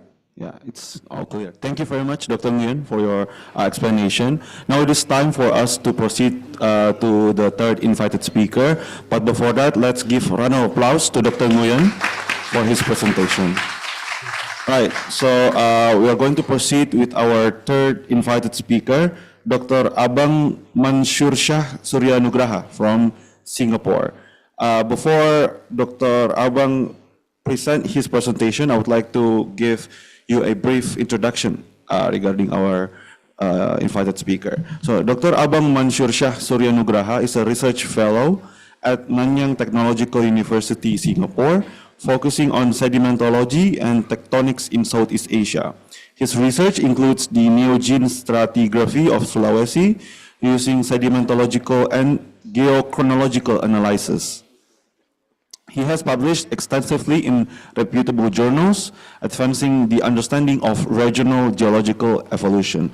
Dr. Nugraha is also actively engaged in academic teaching and mentoring at NTU. So the title of his presentation is Unlocking Sulawesi's Natural Hydrogen, a Geological Framework for a New Energy Frontier. Without further ado, I would like to welcome Dr. Abang to present his presentation. Floor is yours. Thank you very much for the introduction. It's a great honor to come here again. Last time I came here about 5 years ago. I was involved in a project with the chairman, Zul, and Professor Adi Maulana as well. So thank you again for inviting me to come here. So before I start my presentation, I want to know if any of the participants have a background in geology. Please raise your hands. Okay. Okay, it's about 30%. So yes, it's relating to my talk today. It's about unlocking the Sulawesi natural hydrogen as a geological framework for a new energy frontier. So I will talk mostly about the geology of Sulawesi that I've been studied for the last 7 years, and hopefully after you attending this presentation, you get more information how hydrogens can be a future energy that replacing the fossil fuels for the sustainable future. Next, please. Okay, so why hydrogen? Why does it matter? So there are several motivations that you can see in here. The first one is a carbon-free fuel for a zero carbon future. Of course, related to our theme today. So hydrogen is a very good option if you want to reduce the carbon towards the carbon-free future. And it's considered as a clean energy, it's abundant, and it's a low cost. So if you see the diagram in here, there are several, what they call as a hydrogen that designation gray, black, blue, green, and natural. But I want to point out that in the natural hydrogens, the carbon footprint is relatively lower than other, and more significantly is the production cost. It is much cheaper. So currently, the renewable energies using the electrolysis of water using wind and solar electricity, it's much more expensive. But in the future, possibly in Sulawesi, we'll have a hydrogen as a source for clean energy. And the Earth may contain trillions of tons of natural hydrogen, including in Sulawesi. Next, please. So this is the outline of my talk today. First, we will review the hydrogen system. So for those of you who's not familiar with the geology, we will talk about how this hydrogen can be produced and related to the geological framework in Sulawesi, and how this can also be used for future exploration. So I believe later Unhas will also proceed with these hydrogen explorations in here.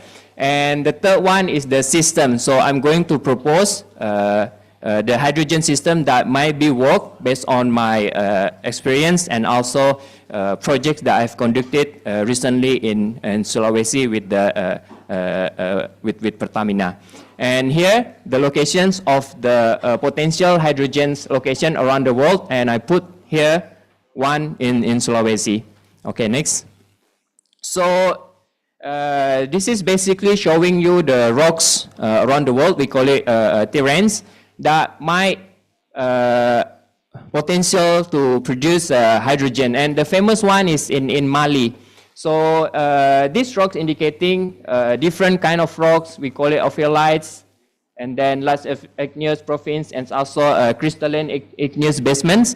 And as you can see in Sulawesi, the area itself is mainly consists of ophiolite rocks. So it has the potential to produce hydrogen. And the one in Mali is has been proven that hydrogen can be produced and used for the local communities in there. Next. Okay. So anyone have been visited Tanjung Api? Okay, so there's an eternal flame in there. It's like a camera in Turkey. Unfortunately, I think, I don't know if you can click the video, but I think this is from the, yes. So this is the video showing the gas seepage in this area. So this is on the beach where you can see bubbles from underwater. And if you put the light, or maybe at night, if you went there, you can see there's a fire in there. So this is a proven that actually this gas seepage is possibly related to the hydrogens in the area. Okay, next. Okay, this actually have been reported a long time ago, about a century ago, by the Dutch researcher. But afterwards, there's not much study have been done, although there are some reports about this gas seepage, but we don't fully understand on how the hydrogen system can be found and can be seen in here. So we know that Sulawesi is rich in ultramafic rocks, serpentinite, pyroxenes, until the different types of ultramafic rocks. And also, as you can see, the map in here, the red color, the lines is indicating fractures and faults where the gas might leak into the surface, as you can see from the previous video. And there's another question, whether this can be accumulated and can be extracted or can be used, accumulation and preserved. So our talk today will cover these several questions. Please, next. All right, so this is a simple diagram showing the hydrogen system and versus petroleum system. So for those of you who have a geology background, I think you are familiar with the petroleum system elements. So it's a kind of a bit of the same, but I just want to show you the main differences. So the main differences here is the source. So the source where the hydrogen generated is different with the source where the hydrocarbon is generated. So the source for the hydrogen is extrabasinal, so we call it usually basement. So it's not within the basins, it's not within the sedimentary rocks. And the another thing is the temperature where the hydrogen can be produced is slightly higher. So the optimum usually is about 300 Celsius. And while the hydrocarbon is the thermogenic process, the hydrogen system is non-thermogenic or abiotic. So it's related to the, for example, in Sulawesi, it's a reaction between water and iron-rich rocks where we can produce hydrogen in there. Another important thing is requires of the water flow. So it's just like a geothermal system. You need to have a water charging water and reaction with the rocks. When the reaction happens, it produces hydrogen, and through the fracture or to the faults again, then the hydrogen can be transferred into a trap or into the reservoir rocks. Another main point as well is the time. So for the petroleum or hydrocarbon to be generated, it takes millions years, but hydrogen in the geological time, we call it instantaneous. So maybe can be generated within 100 years. So it's look very promising as a renewable energy. Next, please. So this is another cartoon showing what's the condition underneath if you want to find and if you want to see the hydrogen system works in here. So basically the key elements is the same with the petroleum system. We have a source. So the source here, the two major sources that can produce hydrogen, there are two. First is the iron-rich rocks. So for example, Sulawesi is rich of these iron-rich rocks called the ophiolite. And secondly is the basement rocks through the radioactivity process where it's splitting the water into the hydrogen. And after that, fracture happen and then the hydrogen expels and then can penetrate to the reservoir rocks through the advective, through the faults, or diffusions through the permeable layers. And then if you see the light blue color there, where you see the hydrogen trap, it can be stratigraphic trap where there is a cap or a seal. The cap or a seal is basically the impermeable layers that can hold the hydrogen not to go upwards. So it's same like the other one is we call it structural trap and stratigraphic trap. And there, as a geologist in the geological exploration, we need to find where those places are, and currently we don't know about it. So it's another subject to be studied as well. And if there are fractures towards the surface, then the hydrogen can be seen in the surface, just like we see from video. So these key elements need to be occur or appear in one of the area where hydrogen can be explored and extracted. Next, please. So this is the geology of Sulawesi. I don't want to go too details about it, but you can see it's very complex. This is the recent map that I've published. So there are different colors indicating different rocks in Sulawesi, and there are lots of lines indicating a faults, and most of them are active faults. And the dark green color here, you can see it's a source for the hydrogen, it's the ophiolite belt. And Sulawesi is known like one of the place where it has a very widespread ophiolite rocks.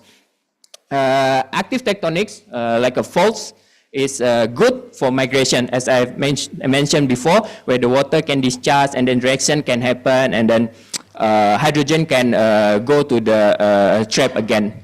And sedimentary basin is also important. We all know that there are many proven sedimentary basins that contain hydrocarbon in Sulawesi. So we expect that the hydrogen system for the reservoir and seal and trap are also working in here. Next, please. So this is the ophiolite map of Sulawesi. This has been mapped, but I think need to be updated. There are different kind of ophiolite sequence here. They are cut by fault, so it's very, very complex. Next one, please. And this is the stratigraphy. Although it looks very complex as well, but I want to point it out that all the elements that we need for hydrogen system to be worked is in here in Sulawesi. So it's basically you got all the right ingredients where you can find hydrogen. So you just need to look further which place that can have or contain economical volume of hydrogens for the future energy. Next, please. And this is the faults and earthquakes in Sulawesi. You can see that it's very, in detail, it's very, very active. Lots of these balls, like beach balls, is the earthquake activity, but they are good. It means that they can be a conduit for hydrogen to be recharged, to be fueled, and then go to the entrapment again. And based on our study, all the gas CPGs are mainly situated or at near fault. So the fault net also to be studied in the future. Next, please. And this is another proof. So recent study by Badan Geologi from Sanjay et al. Take the samples, the gas samples from there, and they do the carbon isotope studies. Basically, they're showing that the gas from there, the hydrogens and the co-produced gas, is non-thermogenic. So it's not related to the petroleum system. It's abiotic. So it's basically related to it's probably related to the serpentinizations of the hydrogen productions. And I plot the data in there where the gas contain hydrogen, methane, and also, I forgot, I think it's nitrogen at the bottom there. So it has a different characteristic with the producing hydrogen around the world. So it's also very unique. And as I said before, we need to study more about the characteristic of hydrogen in Sulawesi. Next one, please. So this is what it looks like. Okay, this is what it's like in the field in Tanjung Api. I took a field trip in there. So basically, we got all the ingredients. We got all the rocks that we can see indicating the working hydrogen system in Sulawesi. Next one, please. So this is the conclusions. Basically, all the elements like source, generation, seal, trap, structure, and reservoir, they can be seen in Sulawesi. The thing is, we have all the ingredients, but how we can put it together, how we can make a good cake where we can find the hydrogen in Sulawesi. So hopefully, in the future, we'll have collaborations on how we can find this hydrogen source. Thank you very much. Thank you very much, Dr. Abang, for the presentation. Now, I would like to ask the audience, there anyone would like to address any question to Dr. Abang? Okay. We have two questions. Yeah, I think we can do two questions. The one in the back and the one in the front. Yeah. Kamuti, can you help us, handing the mic over to the girl in the back?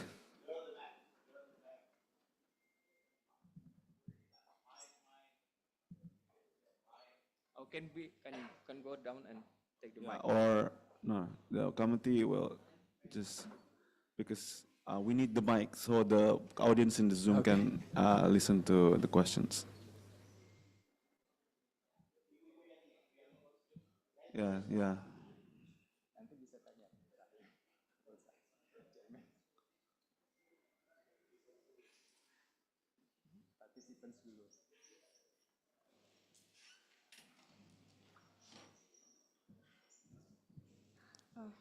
Yes. Hello. Thank you for your presentation. I just curious about what the methods you can identify the place that contain the hydrogen, because you are from the Singapore. Then you know that the Sulawesi have contain the hydrogen. Okay. Thank you. All right. So yeah, thank you for your question. So it's basically you want to know on the methods that can be used for hydrogen exploration, right? So it's basically there's like a desk study first. Like the desk study that I've shown you before is basically from the report. So we know the exact locations where the hydrogen seepages are reported. And then after that, we do the remote sensings like the fault mappings, and we can also use the remote sensings methods like NDVI kind of things. We can see if there's anomalies, for example, like the heat, or we can see the anomaly from the plants in the surroundings. But for the ground truthing, we still need to go to the field. So we need to go to the field and then try to map and collect the samples, the gas samples. So it's basically, integrated methods. So indirect one, like a remote sensing, then the direct one, we go to the field, like a field mapping, geological field mapping, we collect the samples. We also use geophysical and geochemistry methods as well. Like I showed you before, we have carbon isotopes, then later we try to put all the data together back on the map again. So which are the indicators that have showing the most area that have all the good indicators for the hydrogen might be in place. So that's what I can tell you. I hope that answer. Okay, thank you. And I wanna ask again, what the data remote sensing do you use to that research? Because I also on the remote sensing and GIS field. So I just curious about that. I think it's all the publicly, freely available data. Me myself, not the one who's doing it. I get the colleague who's doing it. I'm just using the data to integrate, to put all together. But I think they are all available, and then I think we use the HIT, and like I mentioned before, changing of the plans as well, and then using the NDVI and try to relate it with the, let's say, like a fault structural lineaments as well. Yes. Okay, thank you. Yeah. All right, thank you very much. We have 1 minute left. I think, yeah, we are just going to proceed to the other All right, speakers. okay. Thank you very much. Anyone would like to address any question to Dr. Abang, you can just approach him later after the session. Right, so please give round of applause to Dr. Abang for his presentation. Right. So we are going to proceed to our fourth speaker, Doctor of Engineering Ahmad Yasir Baida from Indonesia Hasanuddin University. Before his presentation, I would like to give you a brief introduction. So Doctor of Engineering Ahmad Yasir Baida leads research in ocean engineering and disaster mitigation. His work focuses on tsunami engineering, hydrodynamics, and coastal resilience. He has published over 39 scientific papers and collaborates with international institutions on disaster risk reduction initiatives. So Dr. Baida also heads the Ocean Technology Laboratory and the Marine Disaster and Weather Anomalies Research Laboratory at this university. And his title of presentation is El Nino in Indonesia, What, Why, and How to Mitigate. Without further ado, I would like to welcome Dr. Yasir Baida to present his presentation. Thank you very much, Dr. Akbar. At least I have 15 minutes, right? Okay, 15 minutes. To send it 20 slides for my presentation. Hope me God. Okay, my presentation called El Nino in Indonesia, What, Why, and How to Mitigate. This is in the case of livestock feed security. So we all need rice, right? We all need corn. But at that time, we also need protein. Protein came from meat, came from livestock. Okay, so on preparing on a very immutable climate shift. This is the main idea that I want to talk to you about. So my content, next please. My content today is explaining about the definition and historical finding of El Nino. El Nino, not El Nino. So we have to say it correctly. This is Bulan Bahasa. So we have to correct our pronunciation of El Nino, not El Nino, but El Nino. Niño. Niño means boy, little boy. And La Niña. Niña. Yeah. So that's a Hispanic word of a boy and their mom. And secondly, characteristic and its relation on other atmospheric phenomena in 2023. The direct and indirect impact to land, sea, and global weather. The case on livestock, feed secureness in Indonesia. And last but not least, the mitigation and improving quality of life. Next. So I have to talk about this since a lot of people didn't know what El Nino means. So El Nino is a climate phenomenon that naturally occurs every 2 or 7 years. That's written in FAO in the United Nations. But nowadays, El Nino comes every year.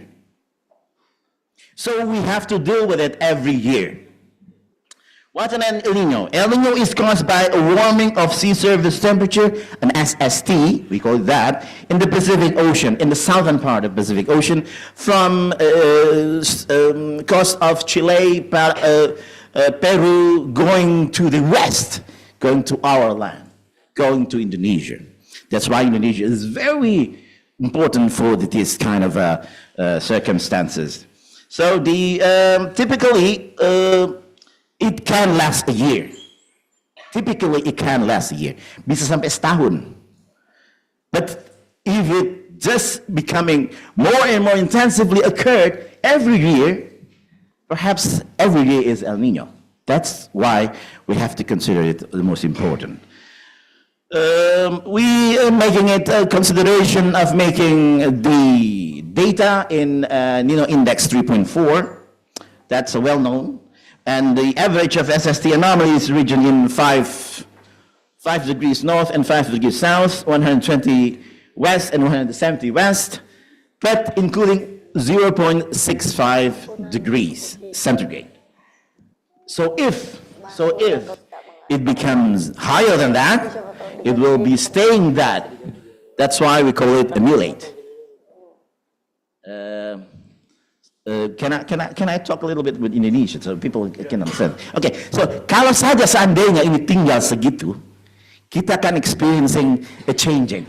Bukan climate change seperti biasa, tapi changing mean hilang data untuk menanam, hilang data untuk memanen, dan kalau itu tidak ada, maka ternak kita tidak tahu mau makan apa.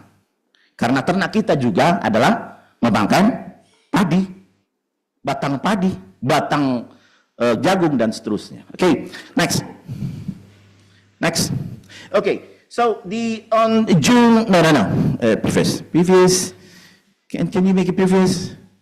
Hello. Okay. On June 2023, the NOAA, the National Oceanographic Atmospheric Administration, officially declared that El Nino will be in this year, will be in that year.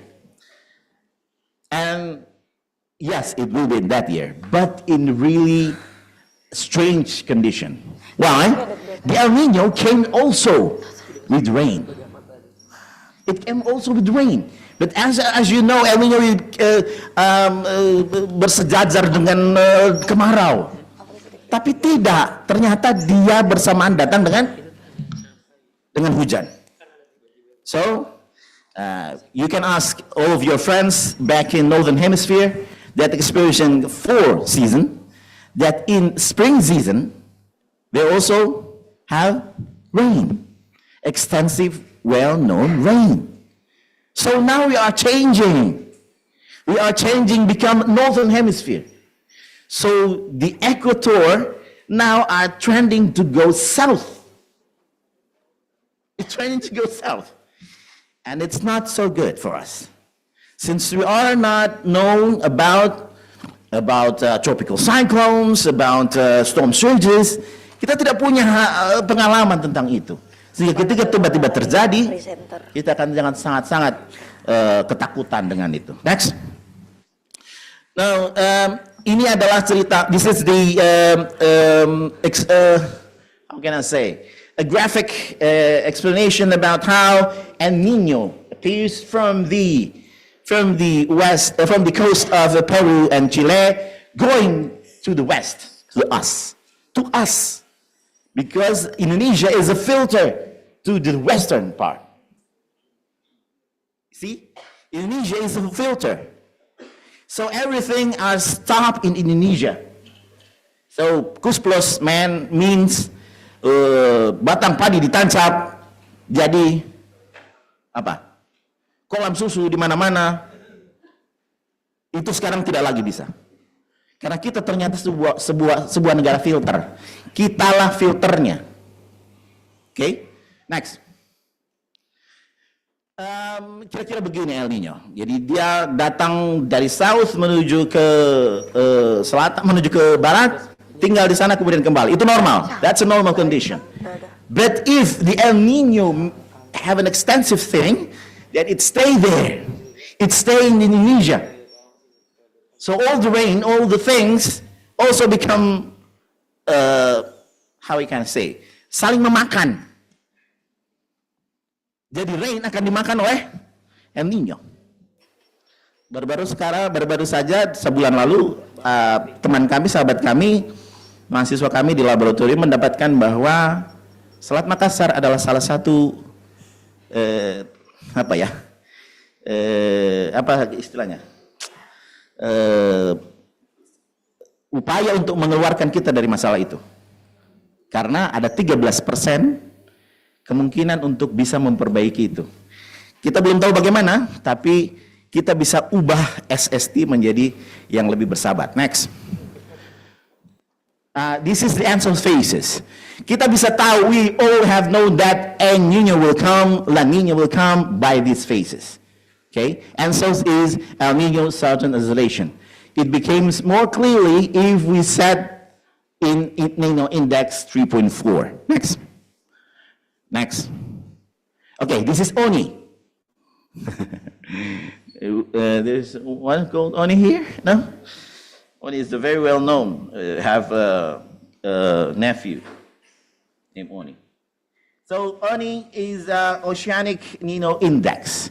It sets that after El Nino, there will be La Nina.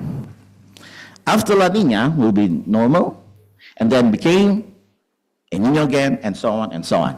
But at 2023, we found out that Oni is not making that progress back, forth, but becoming more El Nino.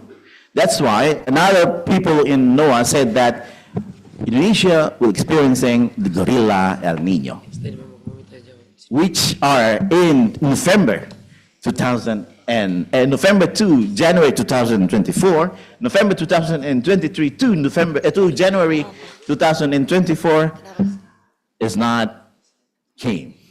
So the gorilla El Nino is not came. God prevented to come. But yet, it have to come, since the circumstances now are really for the El Nino thing, the gorilla El Nino. So, again, we have to prepare. Next. This is Indian Ocean Dipole. Indian Ocean Dipole is in southern part of us. Southern part of Java and Sumatra. It also push the rain going upward and then making the MGO going to the east. But still, it declared, you see, it became down, and so on, became making the rain will not come. In the next 2, maybe 3 years, we will experiencing drought. Next. This is the geometry of finding the SST all around the world. This is in the, let me see, this is in the MGO index in the, I forgot. Perhaps in Indian Ocean Dipole, just southern part of Java. Next. So what is the impact? First of all, we will find ourselves in nearly spring of the Northern Hemisphere. Nearly. What is nearly in spring in Northern Hemisphere? We're experiencing hot, yes. We will experiencing 40 degrees centigrade in the air. We're experiencing the ocean temperature will rise from 27 to 30 degrees centigrade. Making what? Making a lot of awan, a lot of clouds, a lot of cumulonimbus that will be present as a cloud to making rain, big rains. But still, the air is hot. So making it what? Making it Indonesia as a boiling pot. I don't know how you can understand that, but it will make our padi, our jagung, will weaken. Mereka tidak akan bertahan lama. Karena padi tidak akan punya waktu untuk tumbuh, karena tiba-tiba berubah. Demikian pula jagung. Perlahan-lahan dua itu akan hilang. Kalau dua itu akan hilang, sekarang ada, boleh tanya di mana-mana, di Rusia sekarang persoalan terbesar adalah wheat-nya menipis. Jadi batang wheat itu, jagung. Batang wheat yang Anda bikin, ibu-ibu bikin tepung terigu, kue-kue yang ada di depan bapak-bapak dan ibu-ibu sekalian, itu perlahan-lahan akan hilang juga. So kita makan apa? nanam sesuatu di bawah tanah. Jangan di atas tanah. Oke, next. Begitu berbahayanya. Saya saja kalau saya lihat, makanya saya pakai baju merah. Supaya you all are aware of this. Kita terus terang keluar, aduh panasnya, so hot. It became so hot. Kita tidak tahu karena itu ada proses dan yakinlah it will not change. So it's not climate change anymore. It's climate shift. Indonesia, this world, our Earth experiencing 3 times of climate shift. Bahasa Indonesianya ice age. Yeah, we're experiencing 3 ice age. 2 ice age, sorry. One belum ada orang, 2 setelah ada orang. Dan bisa survive. We can survive. So, okay, next. Next. So, I'm going to focusing on this livestock security, livestock feed security. Okay, so we are trying now. We and a lot of persons in FAO, in United Nations, in IOC, are trying to try our best to make some kind of movement for us to tell all the people, all the farmers, that you have to secure the protein for us. Next. Next. Next. This is the chart that people make in 2023. There's a book of it, and also you can visit my book in Springer Nature, published this year. So it also include this one, the complex mitigating of the food secureness of livestock. Last but not least, last slide please. Last slide. Terakhir, yang terakhir. Lagi. Back, little bit. Okay, this is data came from 2 years ago. The El Nino, it's not going anywhere. I hope that we can have a little bit rain, more rain in November. But in this case, I think not. So be aware. And next, this is the references. Next. And so please have a nice life. Thank you very much. Assalamualaikum warahmatullahi wabarakatuh. Thank you very much. That's 15 minutes. Yes, that's 15 minutes, plus 1 or 2 So minutes. hard. Right, so thank you very much for the presentation. I'd like to ask the audience if you have any question that you would like to address to Dr. Ahmad Yasir Baida. Anyone from the audience? No, Yeah. Yeah. Is there? Oh, yeah. We have Okay. the one in the back. Yeah, the one with blue shirt. Yeah. Please mention your name and affiliation, please.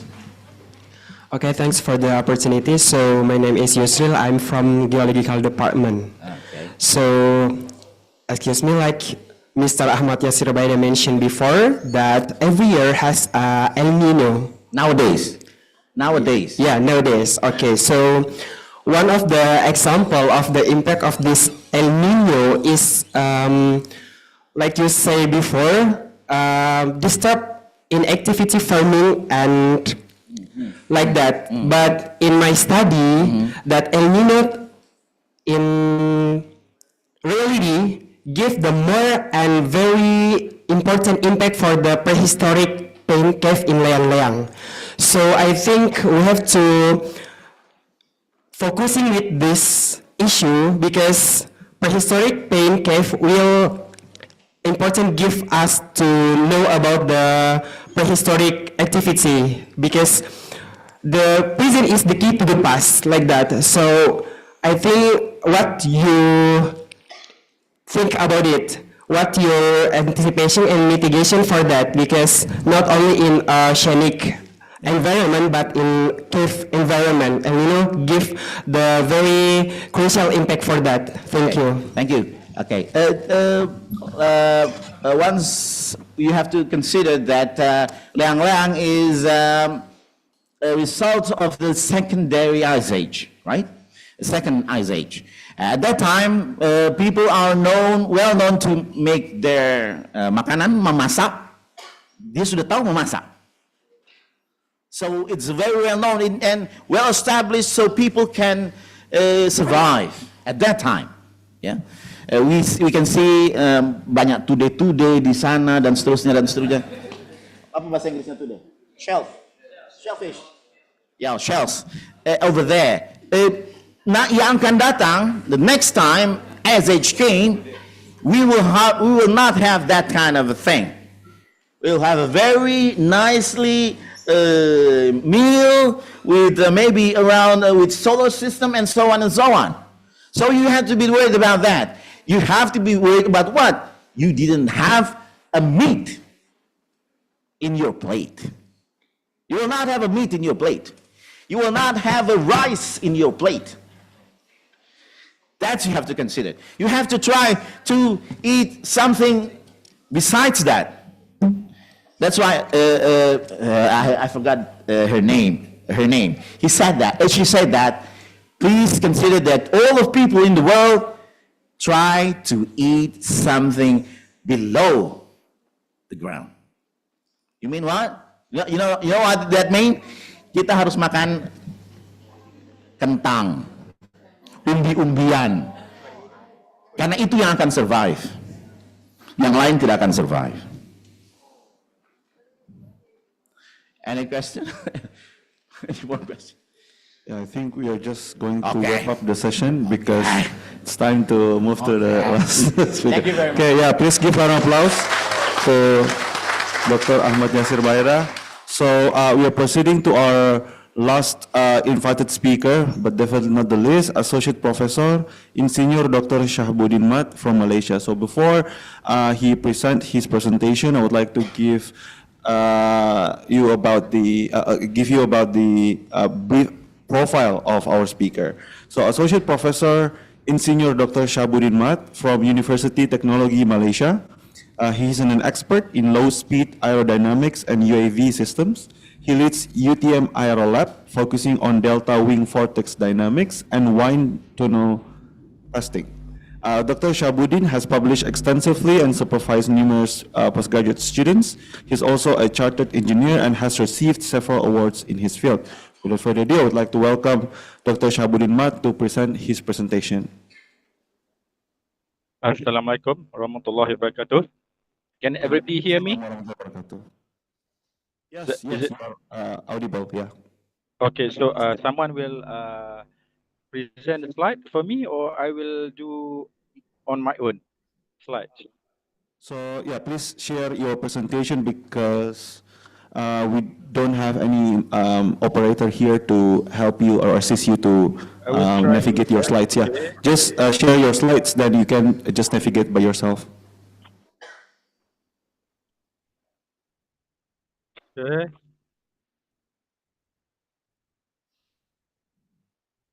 Can you see my sharing now? Yeah, it's not showing at the moment.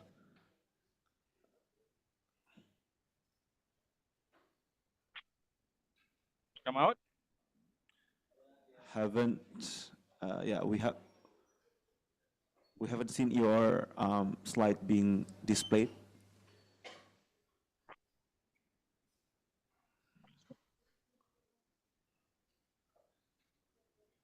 Okay, so let me, because I'm already share. Okay, it's open window. So this I share.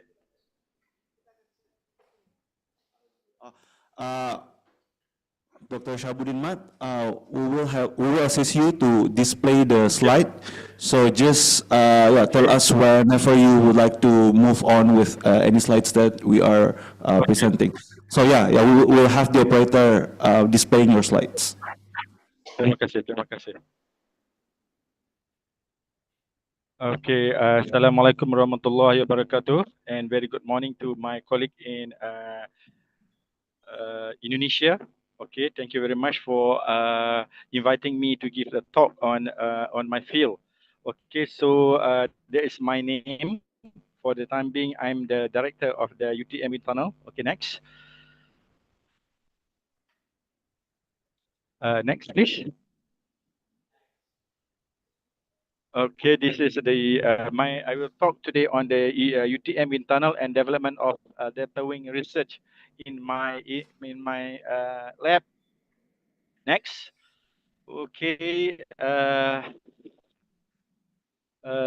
I'm from the Institute for. We have a research institute in UTM, as also you also have the same thing. I'm from Institute for Sustainable Transport. Okay, next. Okay, so this presentation is for the third international conference on research and engineer science technology by Hasanuddin University. Thank you very much for inviting me to give talk today. Next. So this this collaboration based on the what we call it in our language is persahabatan. Okay, so good collaboration. Now we will have more collaboration because Professor Rahimuddin and Professor Hasanuddin came to our university. Okay, I should supposed to attend your conference face to face, but please accept my sincere apologies for the cannot attend it this year. Inshallah, in the next following year. Next. Okay, so next. So this is the Institute of Research that we have. Okay, so in Aerolab is we offer aeronautical engineering. Facility that we have is subsonic wind tunnel, UTM drone facility, flight simulator, propulsion lab, gas turbine, and many research cluster that's similar to you. Okay, next. Okay, this is the journey that we gone through in developing our lab. So our lab, it was constructed in the year of 2000. Okay, a fully operation. The lab was constructed under the 7th Malaysian plan. Now we are going to a 13th Malaysian plan. Okay, fully operated in 2001. And then we officially launched in 2005. We've been upgraded to a research center in 2020. We got ISO 2021 is everywhere now. It's talking on the financial sustainability in the next year. Okay, it's the best time to collaborate. Okay, next. Next. Okay, so what we have, the main component of this lab is we have a wind tunnel here. The size of the wind tunnel is 2 by 1.5 meter. The speed could up to 80 meters per second. It is registered with a SATA wind tunnel. Okay, next. Okay, next. This is the proof of the SATA membership. It is for those who having a wind tunnel. Okay, we've been a member of the SATA since 2002, and then the certification must be renewed every 2 years. Okay, I attended the meeting in 2024 that we must attend 2026 to renew the membership. Okay, next. So, okay, next. Around Asia, not around the world, there are 79 wind tunnel that sit under this association. So next. So in Asia, okay, we have several wind tunnel in ASEAN. One in UTM is my lab, and one in BRIN wind tunnel in Serpong, in Jakarta. Next.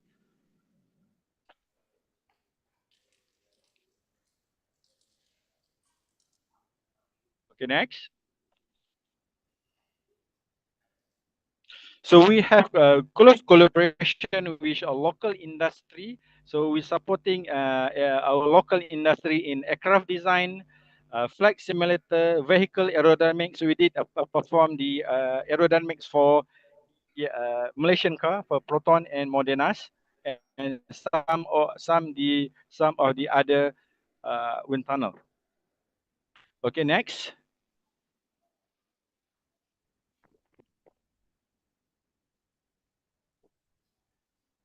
Okay, this is a benchmarking our lab with the other lab around the world. Okay, don't worry about this. Next slide.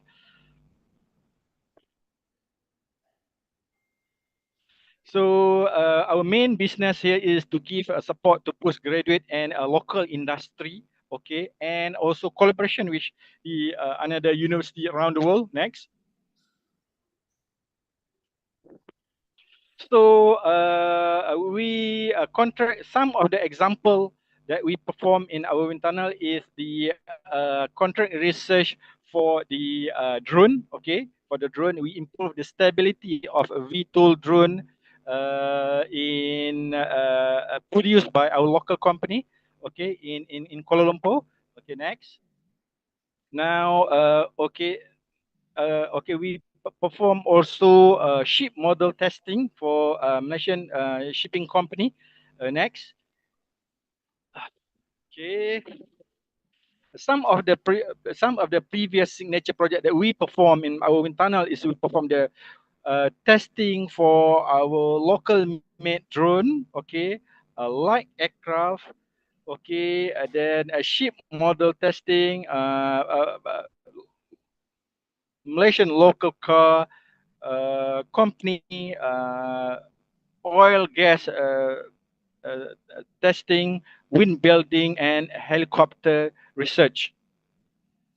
Okay, so next. Now I've discussed with Prof. Nasruddin, okay, my very respected professor in your place, that I will give a talk on delta wing research. I've been working with delta wing research for about 20 years since I did my PhD on delta wing in somewhere 20 years ago. Okay, this is the delta wings looks like. Okay, next. But okay, next. Okay, so it was adopted from a European project on investigating the flow above the delta wing, where the leading edge. This is the leading edge. Okay, where the leading edge is blunt. Where the leading edge is blunt. Okay, when compared to the delta wing, the sharp leading edge. Okay, on the left, the vortex started from the apex of the from the sharp corner of the wing. But when we do for blunt leading edge, the primary vortex appears at certain clockwise from the wing. But you can see the most interesting component in blunt leading edge is we have another vortex. Another vortex appears in board of the wing. We call it, that one is inner vortex. Okay, that's okay. Next. So there are many factors influencing flows above the blunt edges. The wing is blunt. Bahasa kita mungkin dipanggilnya bujur. Leading edge-nya bujur, ya. Okay, Reynolds numbers, angle of attack, leading edge bluntness, and wing swept angle. Okay, next. Okay, why do we need delta wing is because we want to perform. Okay, we want to perform the aerodynamic characteristic of a UCAV. UCAV is unmanned combat air vehicles that can fly very high altitude to monitor the region. Okay, monitor the region. Next. Okay, so I go very brief. Okay, so this is the subsystem of the UCAV. Okay, subsystem of the UCAV that we need something in the shape of Sakon wing like this. We call it lambada wing. The aerodynamic characteristic of lambada wing must depend on Reynolds number, leading edge bluntness, and also the Mach number. Okay, next. So this is the subdivision of the when we divided the second wing was introduced in order to perform a wind tunnel testing to investigate the effects of those parameters in the shape that similar to the UCAF drone. Next.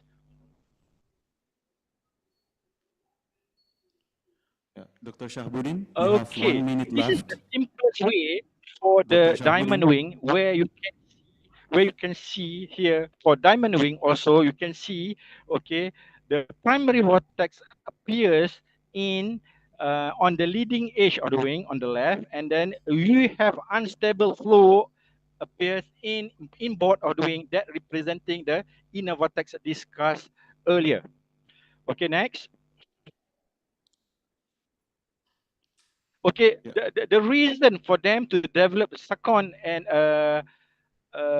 Diamond Wing is to develop a drone, something like this. Okay, this is high speed drone. Okay, that's why we have to collaborate each other in the future. Okay, next. Dr. Shahbudin? Yes. Can you hear me? Yeah, you have 1 minute left. Okay, so go next. Go very brief. Okay, go next. Okay, what happened here? I developed our own Delta Wing VFE2 in UTM. You are very pleased to come if you want to join my research. Okay, so this is the Delta Wing that that I fabricate on my UTM research grant. Next. Okay, this is the diamond wing that we perform in our wind tunnel. Okay, I produced one PhD on this. Okay, next. I also fabricated one lambda wing that represent the second wing that can be used in the future for research collaboration and so on to investigate flow behind above the delta wing. Okay, go next. Go next. This is all the experimental procedures that we perform. So result from a PhD student's result. Okay, next. So I don't think I go next. Next. So go next. This is the experimental techniques that we perform on wind tunnel testing. Okay, next. Go next. Okay, this is the summarize of the flow topology on the lambda wing. Okay, at low speed, no vortex appears. Okay, but okay, so and then we also have what they call it as a test rig to perform the yawing and pitching. The model can be pitched and yaw automatically. Okay, so my apologies for some hiccup in the presentation. Okay, thank you very much for giving me the opportunity. Thank you very much. Bye bye. Right. Okay. Thank you very much. Any question that you want to Dr. ask? Shahbudin. Yeah, thank you for the presentation. Now we are proceeding to a question and answer session. I would like to ask anyone from the audience if you'd like to address any question to Dr. Shahbudin Mat's presentation. Yeah, Bu Regita.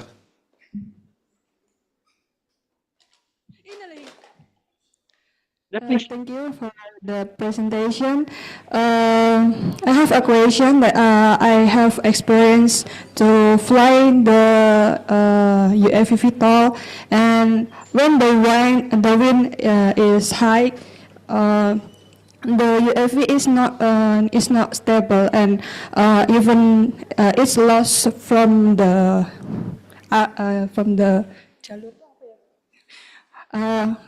it's lost. How to what the solution of about that? Yeah, Dr. Okay, Shahbudin Mat. thank you. What is your name? Her Okay, I name is think Bu Regita. Yeah. Okay, Reginta. Okay, thank you very much for your question. A good question. Okay, the problem that we face in drone research is the stability. Okay, so that's why the main things that we did in our wind tunnel is to get the stability data that at the CG, at the center of gravity of the model. From that, from that, you can see where to improve. Okay, so I think the reason of the problem that you question is the drone is not stable. Okay, so that's why we perform wind tunnel testing in order to improve the stability of the drone. So like say you want to improve the pitching moment versus angle of attack characteristic. So when compare that pitching moment, your drone with the available drone who can already flying, so then you can see where is the best point to improve the CG, the location of CG. Maybe move backward or in front of your model. Am I answering your question? Yeah, is that all clear, Bu Regita? Yeah, it's all clear, Dr. Shahabudin Mat. Thank you. All right, thank you very much. Because we need to follow the tight schedule that we already have. So please give round of applause to Dr. Shahabudin Mat for his presentation. And also, I would like to wrap up this session. But before that, I would like to give you a brief recap of what has been discussed throughout this plenary session. So we kicked off this plenary session with a discussion regarding the concrete and sustainability from Associate Professor Yatsutaka Sagawa.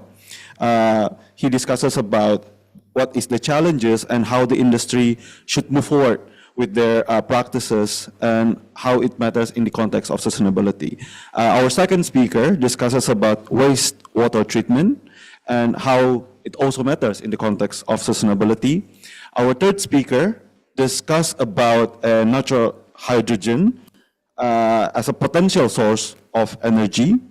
And the next speaker, our fourth speaker, discusses about El Nino, how we should strategize our approach with this, the change of nature due to this phenomenon.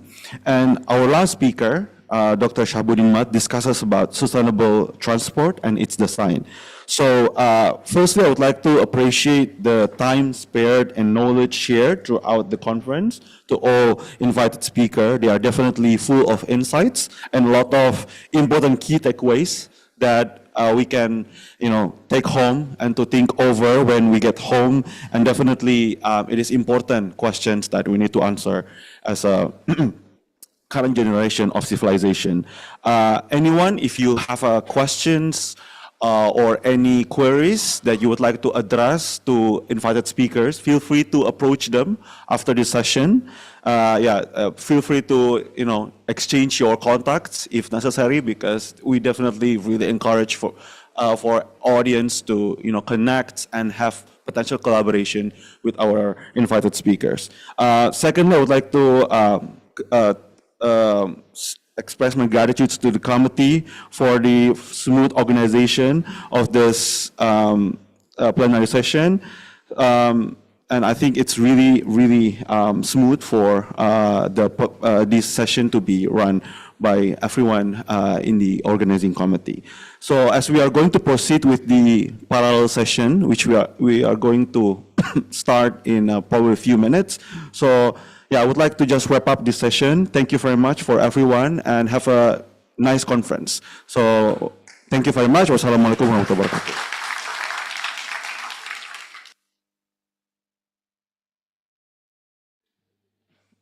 So I would like to give back the session to Master of Ceremony.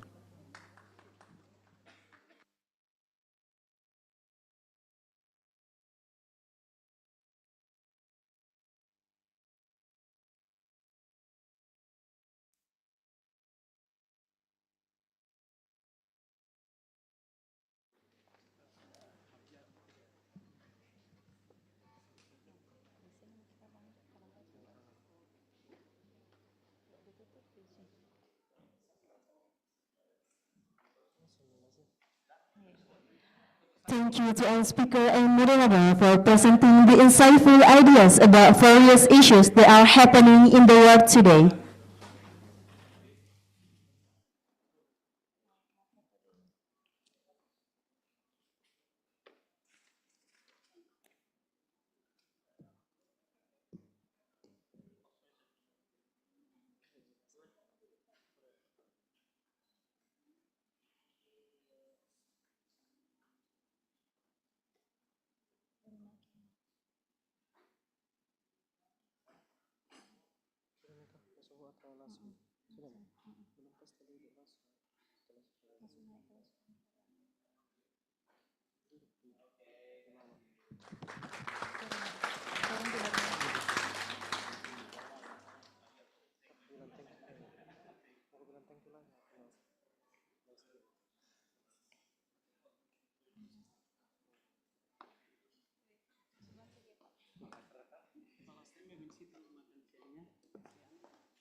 Ladies and gentlemen, we now come to the end of this session in Faculty of Engineering, Universitas Hasanuddin.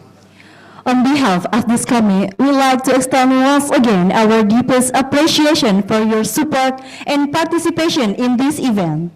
We hope this event will strengthening our collaboration among us. Thank you for our speaker and our sponsor. Center of Technology Faculty of Engineering Universitas Hasanuddin. Persatuan Insinyur Indonesia PII. Pendidikan Profesi Insinyur. PLN Sulselbar. And CIMB Niaga. We hope to increase contribution in the field of innovation and technology. And thank you for all the participants. As we conclude this session with our distinguished speakers, after this event, we will continue to the parallel session, which will be held at the classroom building. I am Arsaldani Saptarina. And I am Ahmad Kamil Talib. Would like to say thank you and see you in ICUS 2026. Wassalamualaikum warahmatullahi wabarakatuh and good afternoon.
Tes.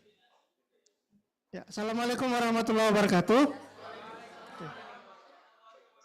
Our next session is parallel sessions that will be held at 1 p.m. after lunch. So right now is 11 o'clock. 11 past 10. So please gather at the classroom. The committee will help you to help you assign you to your room, but please take lunch first, and after that we will meet again at 1 p.m. Thank you very much. Assalamualaikum warahmatullahi wabarakatuh.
Terus.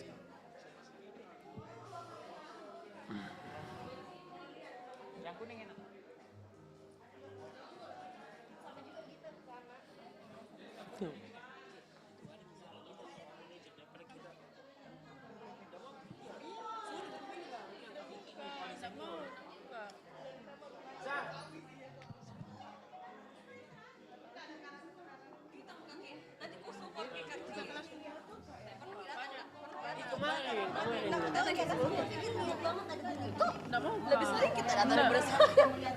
Bisa juga tidak datang. Masuk saya tekan, at least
Tes. Tapi Prof. Pasul. Itu. Yang ini cocok, Mi?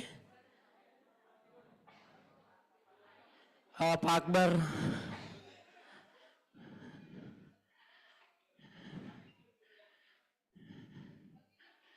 Jadi moderator Ki Bu Regita. Pura-pura Ki ngomong. Pura-pura begini. Oh.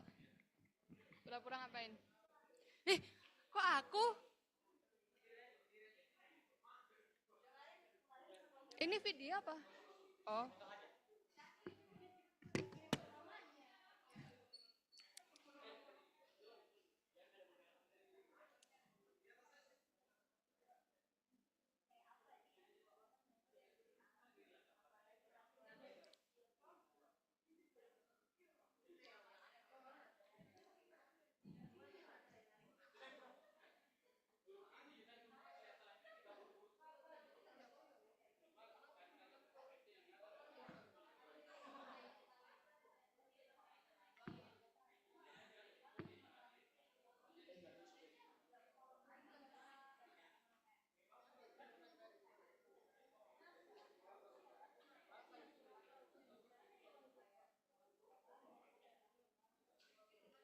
Pak Fadil.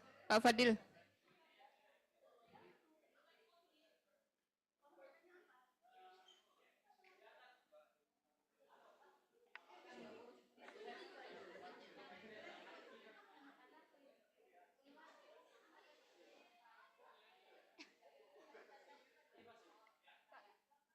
Bukannya kalau Zoom itu ini ya, di record gitu, di screenshot dari recordnya itu aja. Itu tuh, minta fotonya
Good afternoon, ladies and gentlemen.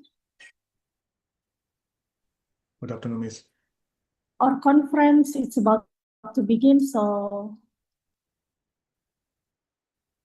I think we should start now. And I apologize for the late due to the technical issue. So let's start the conference. Welcome to the third International Conference on Research in Engineering and Technology 2025. Our conference is about to begin, so please kindly turn off your microphone during the presentation.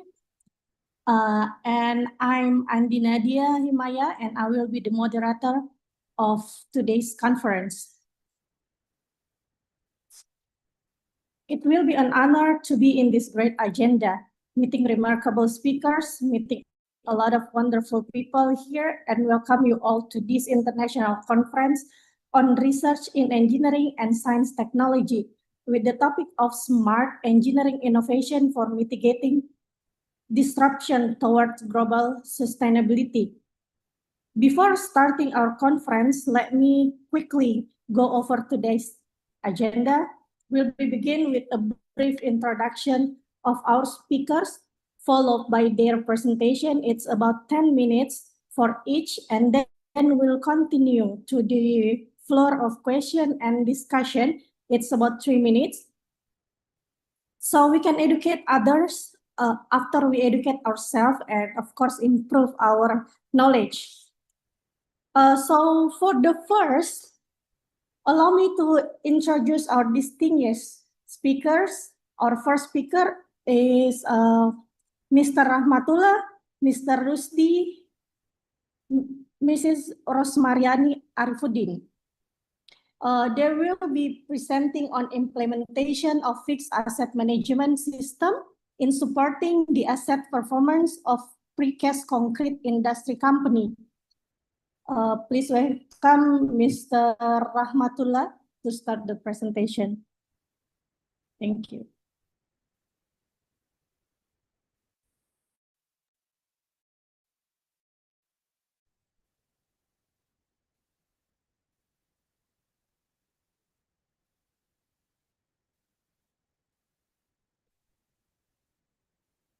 Okay, thank you for opportunity. Bisa terdengar? Iya, bisa. Oke, baik. Assalamualaikum warahmatullahi wabarakatuh. Good afternoon, dear professor, keynote speakers, research presenters, guys of honor and committee, and Andi Nadia Himaya, STM and PhD as moderator today, and all participants. It's an honor to me to participate in the international conference, Research, Engineering and Science Technology, IC RES 2025, organized by the Faculty of Engineering Hasanuddin University. On this occasion, I will present the title of a paper related to the theme of the digital engineering and smart system, with the title of the paper, Implementation of Fixed Asset Management System, FAMS, in supporting the asset performance of precast concrete industry company. A case study, fixed asset management at PT Wijaya Karya Beton Tbk. With author Rahmatullah, Rusdi Usman Latif, and Rosmariani Arifuddin. This topic is particularly relevant in the effort of precast concrete construction company to improve efficiency, competitiveness, and sustainability through digital asset management. Infrastructure development is an important element increasing productivity, connectivity, and economic growth of a country, according to Oliver White 2025. Increasing the infrastructure budget is the key to achieving inclusive and sustainable economic growth. In the introduction, I will guide you understand have precast concrete industry company support development, but also face challenges to optimizing the asset to own the gain and the profit. One, the precast concrete industry has a strategic role in development and is a major component in the supply chain of national infrastructure projects. PT Wijaya Karya Beton, as a market leader, face the challenge of managing high-value fixed asset. Internal challenge, the asset recording system is still manual, not integrated, causing inefficiency and a decline return on asset trend and ROA. And then, in external challenge, efficiency program and budget refocusing, project delay, and pandemic impact. FAMS, fixed asset management system, is a solution for digitizing asset management, real-time access, and integrated system. And then this study to examine the influence of FAMS implementation, including improvement in the efficiency and performance of the company assets. From the graph on the screen, it shows that Wika Beton has dominate the market share on the precast concrete industry Indonesia from 2018 until 2022, based on reference data from Alpha Central Consultant. The value of 32.8% until 47.9%.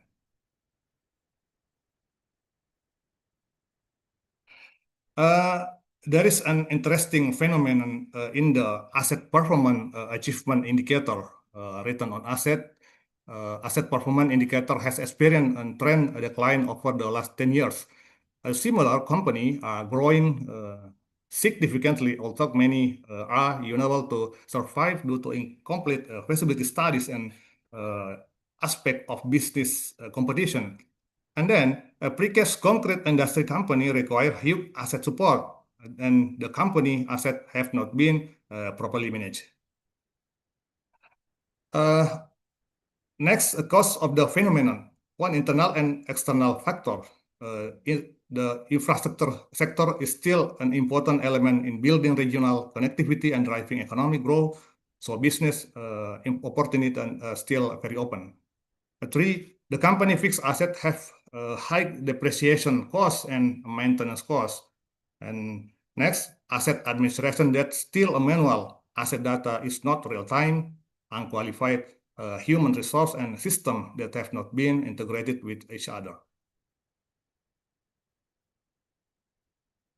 Furthermore, the formulation of the problem, objective and benefit of this research from the company's internal perspective and from the scientific perspective of the asset management system. Problem formulation one, how is the management of fixed asset PT Wijaya Karya Beton? Two, what factor affect the management of fixed asset? Three, how does the implementation of FAMS impact the company's performance? And objective, one, describe the management of fixed asset PT Wijaya Karya Beton, analyze the factor that affect the management of fixed asset, and analyze the impact of FAMS on company performance. How to benefit? One, practical, increase visibility on the importance of digitizing asset management. Theoretical, contribute of the science of asset management and company operational efficiency, and stakeholder to have evaluation and improvement of FAM's implementation. We also need to understand the basic theory of fixed asset, how to the management system, objective, the asset management and the challenging. A fixed asset, a tangible asset that are used the company operation and have an economic lifespan of more than 1 year and used in operational activity to generate income, such as land, building facility, and machine equipment. Now, how about the farms? FAMS is it-based digital system to monitor the company's asset in real time, so that can help determine strategic step to be taken improve the company perform, function and component, benefit and fund, and implementation challenges. For the theory of precast concrete industry, I will briefly explain to below. The precast concrete industry is a sector that produce reinforced or pre-stressed concrete element that produced in factory offsite with a control production process then sent to the project site for installation. The most important thing in the research and the state of the art and novelty. State of the art. The implementation and development of an asset management system has a relationship with the evaluation the company performance achievements. Two, the transformation of asset management from manual to digital is part of strategy to optimize time data access. Previous research objects are infrastructure project, public sector, government agency, private company, and educational institution. And next, the method used in past research include literature study, case study, quantitative, qualitative, and qualitative descriptive.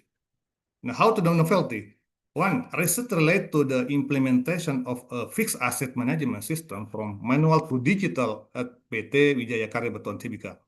Two, until now, there has been no research that specifically link the implementation of the fixed asset management system FAMS with the financial performance of precast concrete industry company, specifically in term ROA indicator, return on asset. The study will try to fill the gap in the impact of FAMS on the declining to ROA trend. As for the risk method and research framework, how is the process managing fixed asset by precast concrete industry company? And two, what are the factor the effect the management of fixed asset in precast concrete industry companies to fixed asset management system? And finally, RK3, what is the impact the implementation of FAMS in improving the asset performance of precast concrete industry company? Next will be present the result and discussion. Improvement after FAMS, that data accuracy, maintenance efficiency, real-time monitoring and ESR, and more transparent regulatory compliance. The two challenges an external factor, each are not fully proficient with new technology, integration issue, organizational resistance, and depends of government. And three, supporting research, Suhendra and Lestari 2022, FAMS ERP accelerate financial reporting and asset value accuracy. And next, digitalization in K for BUMN asset governance reform. In the end, we present what the conclusion and recommendation. One, conclusion. Implementation of FAM positively impact in efficiency and transparency of fixed asset management. Two, prevent improvement asset data accuracy, maintenance efficiency, real-time database decision making. And three, despite challenge, technical and HR strategic benefit are significant for digitalization, operational efficiency, and good corporate governance. And next, the recommendation one, increase HR training related to for FAMS usage. Two, strongly integrated FAM with ERP and SCM system. And three, develop adaptive asset digitization policy aligned with technology and business change. And finally, four, optimal FAMS implementation strengthens competitiveness and contribute to national construction industry sustainability. Pardon me, Mr. Rahmatullah. I need Yes. to remind you that we have one Okay. presentation. That's all we can convey. Thank you for your attention, and we hope it's useful for all us. See you and good afternoon. I will be returned to the moderator. Thank you. Thank you very much for your great presentation. So now we will move to the we already moved to the conclusion, and then now we're supposed to have a question and discussion. If any other participant have a question, please raise your hand or just turn on your microphone. Thank you.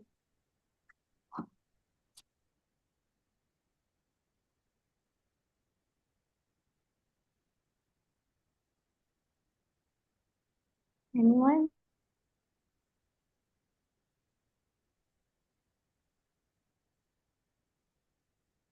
Okay, so Mr. Rahmatullah, based on your presentation, I think this is really good how to manage, like this is the management for your assets, especially in Wikabuton, right? Okay. Thank you. Previously, asset management we was fragmented and unintegrated, resulting in difficulty in calculating the performance of company asset and invalid asset data and lack of comprehensive asset maintenance schedule. Now, the use of the FAMS dashboard is one solution for optimizing asset management, which will directly increase to return on asset performance. That's all. Thank you. Thank you so much for your explanation. So, ladies and gentlemen, let me we should take a break first due to the technical issue. So I will let you know soon. Please forgive. Thank you. Thank you. Thank you, Ms. An.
wabarakatuh.